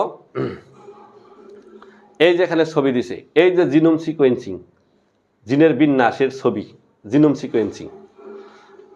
আর এই যে এখানে তোমার কি দেওয়া আছে? তোমার টেস্ট টিউবের ভিতরে তোমার কিছু দ্রবণ দেওয়া আছে। এখন দেখো এখান থেকে আমরা বলি ক চিত্রের প্রযুক্তিটি বহু সংখ্যক চারা উৎপাদন। বহু সংখ্যক চারা উৎপাদন আমরা পড়ছি টিস্যু কালচারের মধ্যে। তাহলে এইখানে ক চিত্র দ্বারা যেটা বোঝানো হইতেছে সেটা হলো কি? Tissue culture. তাহলে তার কি হয়েছে? এর মধ্যে সুমা ক্লোনাল ভিন্নতা এবং মেরিস্টেম কালচারের জন্য অবশ্য প্রয়োজন, ব্যাখ্যা করো। তাহলে এখানে তুমি এই ক চিত্র থেকে তুমি 3টা গুরুত্ব বর্ণনা করবা টিস্যু কালচারের। একটা হলো এই দেখবা যে ওইখানে একটা পয়েন্ট দেওয়া আছে যে বহু সংখ্যক চারা উৎপাদন, ওই পয়েন্টটা দিবা। আবার ওইখানে একটা দেখবা যে এই সুমা ক্লোনাল ভিন্নতা এরকম একটা পয়েন্ট দেওয়া আছে, সেইটা তুমি দিবা। আর ওইখানে দেখবা মেরিস্টেম কালচার নামে আর একটা পয়েন্ট দেওয়া আছে, সেইটা দিবা। তাহলে 3টা পয়েন্ট, মানে ওই গুরুত্ব থেকে এই 3টা পয়েন্ট আলোচনা করলেই গ নম্বর প্রশ্নের উত্তর হয়ে গেল। তারপর বর্তমানে বিশ্বে অপরাধী শনাক্তকরণে কিছুক্ষণ আগে জিনোম সিকোয়েন্সিং দ্বারা পড়াইছি কিনা? এই যে দেখো জিনোম সিকোয়েন্সিং। আর এটাকে আমি বলছি যে তোমার এই অপরাধীর তোমার সিকোয়েন্সিং আর হলো ঘটনাস্থলে প্রাপ্ত যে নমুনা, সেই নমুনার সিকোয়েন্সিং, দুইটা মিলে দেখতে হয়। যদি একরকম হয় তাহলে ওই ব্যক্তি অপরাধী, আর একরকম না হলে অপরাধী না, সন্দেহভাজন আরও একজনকে ডেকে নিয়ে আসতে হবে। এটা হলো যে তোমার এই জিনোম সিকোয়েন্সিং এর প্রয়োগের মধ্যে যে অপরাধ শনাক্তকরণ অংশটা আমরা পড়লাম, সেই অংশটার বর্ণনা এখানে দিতে হবে। তারপরে দেখো এই যে কাঙ্ক্ষিত জিন, এই যে প্লাজমিড দুইটা জোড়া লাগাই রিকম্বিনেন্ট ডিএনএ তৈরি করছে, তার মানে কি এটা কোনটার মধ্যে বললো? জিন প্রকৌশলের মধ্যে বললো। উদ্দীপকে উল্লেখিত বিচিত্রের বৈশিষ্ট্যসমূহ ব্যাখ্যা করো। তাহলে বিচিত্র মানে কি? প্লাজমিড। প্লাজমিডের বৈশিষ্ট্য যে আসবে, কিন্তু পড়ানোর সময় কিন্তু হাজারবার বলছে যে প্লাজমিড থেকে 4টা প্রশ্ন। প্লাজমিড কি, প্লাজমিডের বৈশিষ্ট্য, প্লাজমিডের প্রকারভেদ, প্লাজমিডের ব্যবহার। চিকিৎসা এবং কৃষিক্ষেত্রে উদ্দীপকের পদ্ধতির গুরুত্ব বর্ণনা করো। তাহলে এই আমরা এর গুরুত্ব কিন্তু 3টা জায়গায় বলছিলাম। একটা হলো পরিবেশ সংরক্ষণে, আর একটা বলছিলাম কৃষিক্ষেত্রে, আর একটা বলছিলাম চিকিৎসা ক্ষেত্রে। তাহলে এখানে কিন্তু চিকিৎসা ক্ষেত্রে এবং কৃষিক্ষেত্রে এটা আসছে। তাহলে এখানকার যতগুলো আমরা পয়েন্ট দিছি, আর ওখানে হিউজ বর্ণনা আছে, শুধু এই পয়েন্টগুলো আর একটা করে লাইন বর্ণনা করবা, তাহলেই মনে করো এই ঘ নম্বর প্রশ্নের উত্তর হয়ে গেল। এই যে দেখো কনিক্যাল ফ্লাক্স, এই যে দেখো চারা উদ্ভিদ থেকে টিস্যু আনছে, তাহলে এটা কি? Tissue culture. আবার বিতে দেখো রিকম্বিনেন্ট ডিএনএ দেখা যাচ্ছে, এটা কি? জিন প্রকৌশল। তাহলে উদ্দীপকে বি প্রক্রিয়ার মাধ্যমে কিভাবে ডায়াবেটিস রোগীর ওষুধ কি? ইনসুলিন। তাহলে সেই ইনসুলিন তৈরির প্রক্রিয়া আসছে না? পড়াইলাম না ওইটা? তাহলে ওইটা তো আসছে। উদ্দীপকে এ প্রক্রিয়াটি কৃষিক্ষেত্রে গুরুত্বপূর্ণ ভূমিকা পালন করে। তাহলে এ প্রক্রিয়া কি? Tissue culture. তাহলে কিছুক্ষণ আগেও কিন্তু কৃষিক্ষেত্রে টিস্যু কালচারের ভূমিকা আমরা দেখাই আসছি। তাহলে সেই প্রশ্নের উত্তর কিন্তু হয়ে গেল। তাহলে আমি যে 9টা কোশ্চেন লিখে দিয়েছিলাম প্রথমেই, যে এই 9টা কোশ্চেন পড়লে সকল প্রকার সৃজনশীল কমন পড়বে। তাহলে এই যে যত সৃজনশীল আমি দেখাইতেছি, এই সৃজনশীলের এই প্রশ্নের সাথে ওই 9টা প্রশ্নের তো মিল অবশ্যই আছে, তোমরা তো বুঝতেই পারতেছ। তার মানে ওই 9টা কোশ্চেন পড়লে, আর এই 9টা প্রশ্নের উত্তর কিন্তু আমরা স্লাইড শো করছি। আবার মনে করো ক এর জন্য আলাদা একটা পিডিএফ পাইবা। তাহলে এই নোট আর এই স্লাইডগুলো যার দেওয়া আছে তা পড়লেই কিন্তু এই প্রশ্নের উত্তর কমপ্লিট। ডায়াবেটিসে আক্রান্ত জহির সাহেব ডাক্তারের কাছে গেলে ডাক্তার তাকে ঔষধ হিসেবে এক ধরনের হরমোন ব্যবহার করতে বলো। সেই হরমোন কি? ইনসুলিন, যাহা এক ধরনের জৈব প্রযুক্তির মাধ্যমে তৈরি হয়ে থাকে। কোন প্রক্রিয়ায় তৈরি হয়ে থাকে? জিন প্রকৌশলের মাধ্যমে। তাহলে উপরোক্ত হরমোন তৈরির প্রযুক্তিটি, মানে জিন প্রকৌশল তৈরির প্রযুক্তি ব্যবহার করতে হবে। উদ্দীপকের প্রযুক্তি কৃষিক্ষেত্রে গুরুত্বপূর্ণ ভূমিকা পালন করতে হবে। জিন প্রকৌশলের যে কৃষিক্ষেত্রে যে ভূমিকা, সেটা এখানে আলোচনা করতে হবে। তাহলে এই যে আমি 9টা কোশ্চেন আর সৃজনশীল, একটা প্রশ্ন পাইছো যে প্রশ্নটা ওই 9টা কোশ্চেনের মধ্যে নাই, 100% আছে, তাহলে ওইটা পড়লেই 100% কাভার হয়ে যাবে। আর এমসিকিউর জন্য আমি বলি, এমসিকিউর জন্য আমি একটা শুটে একটা নোট দিছি, ওইখানে 78টা পয়েন্ট আছে। তো এই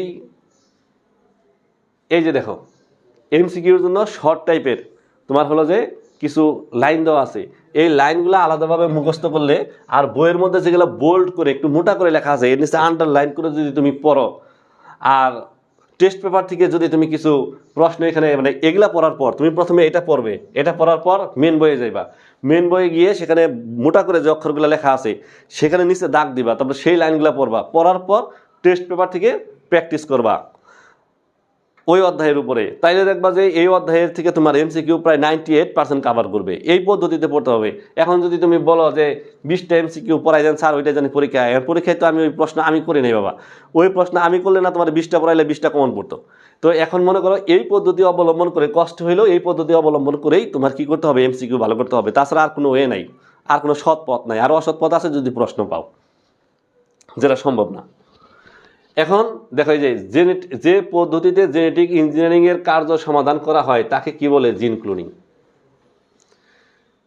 টিস্যু কালচারের জনক এই যে হাবারল্যান্ড।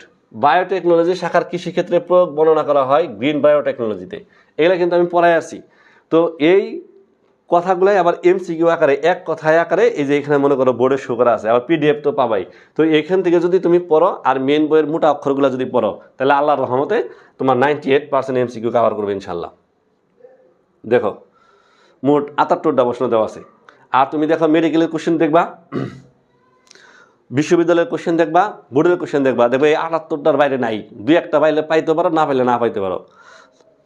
মেডিকেল তোমার জীববিজ্ঞান ইউনিট এই প্রশ্নগুলা, আর হলো যে তোমার বোর্ডের কোশ্চেনগুলো তুমি দেখবা যে এই 78টা প্রশ্নের ভিতর থেকে সেগুলো আসছে, 2-1টা ব্যতিক্রম থাকতে পারে। তাহলে যদি এগুলা মেডিকেলের প্রশ্ন যদি এটা কাভার করে, তারপর মনে করো যে বিশ্ববিদ্যালয়ের প্রশ্ন যদি এটা কাভার করে, এইচএসসির প্রশ্ন যদি এটা কাভার করে, তাহলে এটা তো একটা গুরুত্বপূর্ণ শীট। তাহলে এটা মুখস্থ করতে তোমার অসুবিধাটা কোথায়?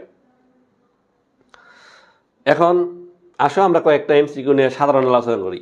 নিচের কোন প্রযুক্তি প্রয়োগ করে জিনোটাইপের পরিবর্তন ঘটানো যায়? জিনোটাইপ হলো জিনের ধরন। যদি তুমি দ্বিতীয় অধ্যায়ের বংশগতি অধ্যায়টা পড়ে থাকো তাহলে এটা ভালো বুঝতে পারবে।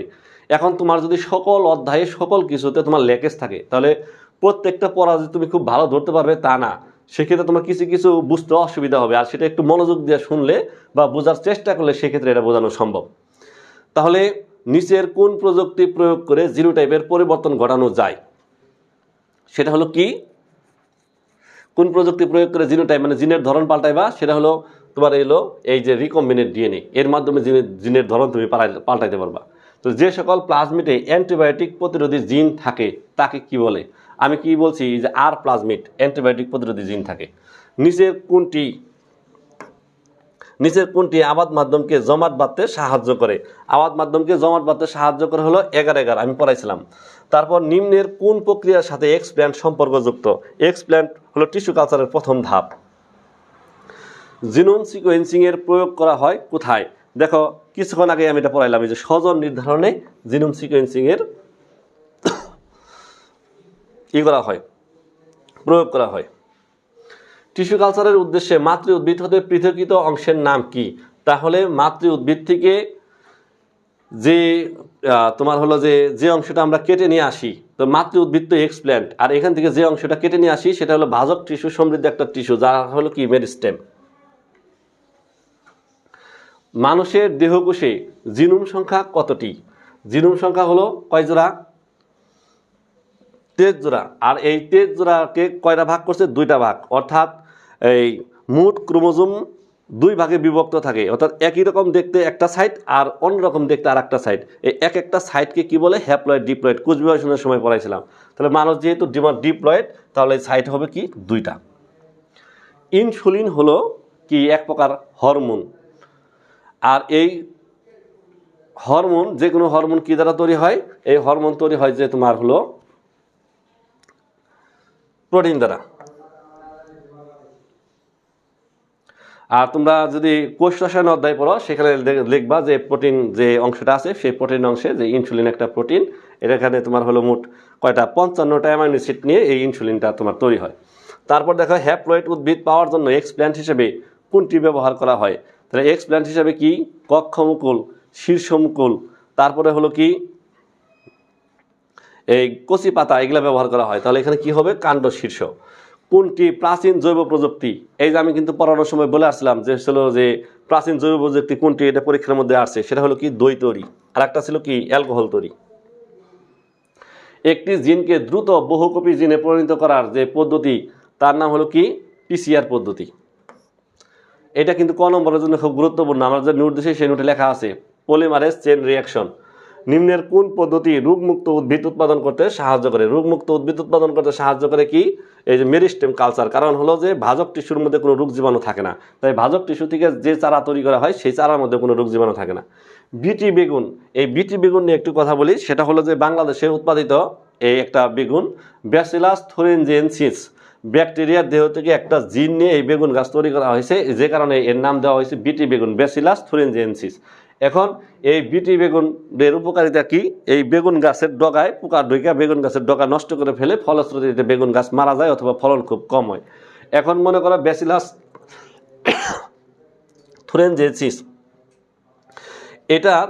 এটা থেকে একটা জিন ওই বেগুন গাছে স্থানান্তর করা হয়েছে, যে জিনটা ওই পোকার জন্য ক্ষতিকারক প্রোটিন তৈরি করে। সেই প্রোটিনের কারণে ওই বেগুন গাছে আর ওই পোকাগুলো বসতে পারে না। বোঝা গেছে? আর এই পদ্ধতিতে যে তোমার বেগুনটা আবিষ্কার করা হয়েছে এটার নাম বিটি বেগুন। রিকম্বিনেন্ট ডিএনএ প্রযুক্তিতে নিম্নের কোন এনজাইম দিয়ে ডিএনএ কর্তন করা হয়? কিছুক্ষণ আগে এটা আমরা পড়াইলাম রেস্ট্রিকশন এনজাইম দিয়ে। ট্রান্সজেনিক ক্লোভার ঘাসে নিচের কোন উদ্ভিদটি উৎপাদনকারী জিন সংযোজন করা হয়েছে? সালফার। নিচের কোনটি হতে হ্যাপ্লয়েড উদ্ভিদ উৎপাদন করা সম্ভব হয়েছে? হ্যাপ্লয়েড উদ্ভিদ পরাগধানী থেকে, আমরা পড়ানোর সময় পড়াইছি, পরাগধানী থেকে হ্যাপ্লয়েড উদ্ভিদ তৈরি করা হয়। বায়োটেকনোলজি শব্দের জনককে কার্ল এরিকি, এটা আমি প্রথমে এটা সূচনাতে এটা বলে আসছি। তো এগুলা ছিল আমাদের এমসিকিউ আয়োজন। তোমার যেটা হবে সেটা হলে 78টা তোমার শর্ট কোশ্চেন দিছি, তারপর বইয়ের বোল্ড অক্ষর এই 2টা, তার পরিশেষে টেস্ট পেপার অ্যানালাইসিস, এই 3টা জিনিস করলে তোমার এমসিকিউ কভার হবে। ঠিক আছে, ধন্যবাদ সবাইকে।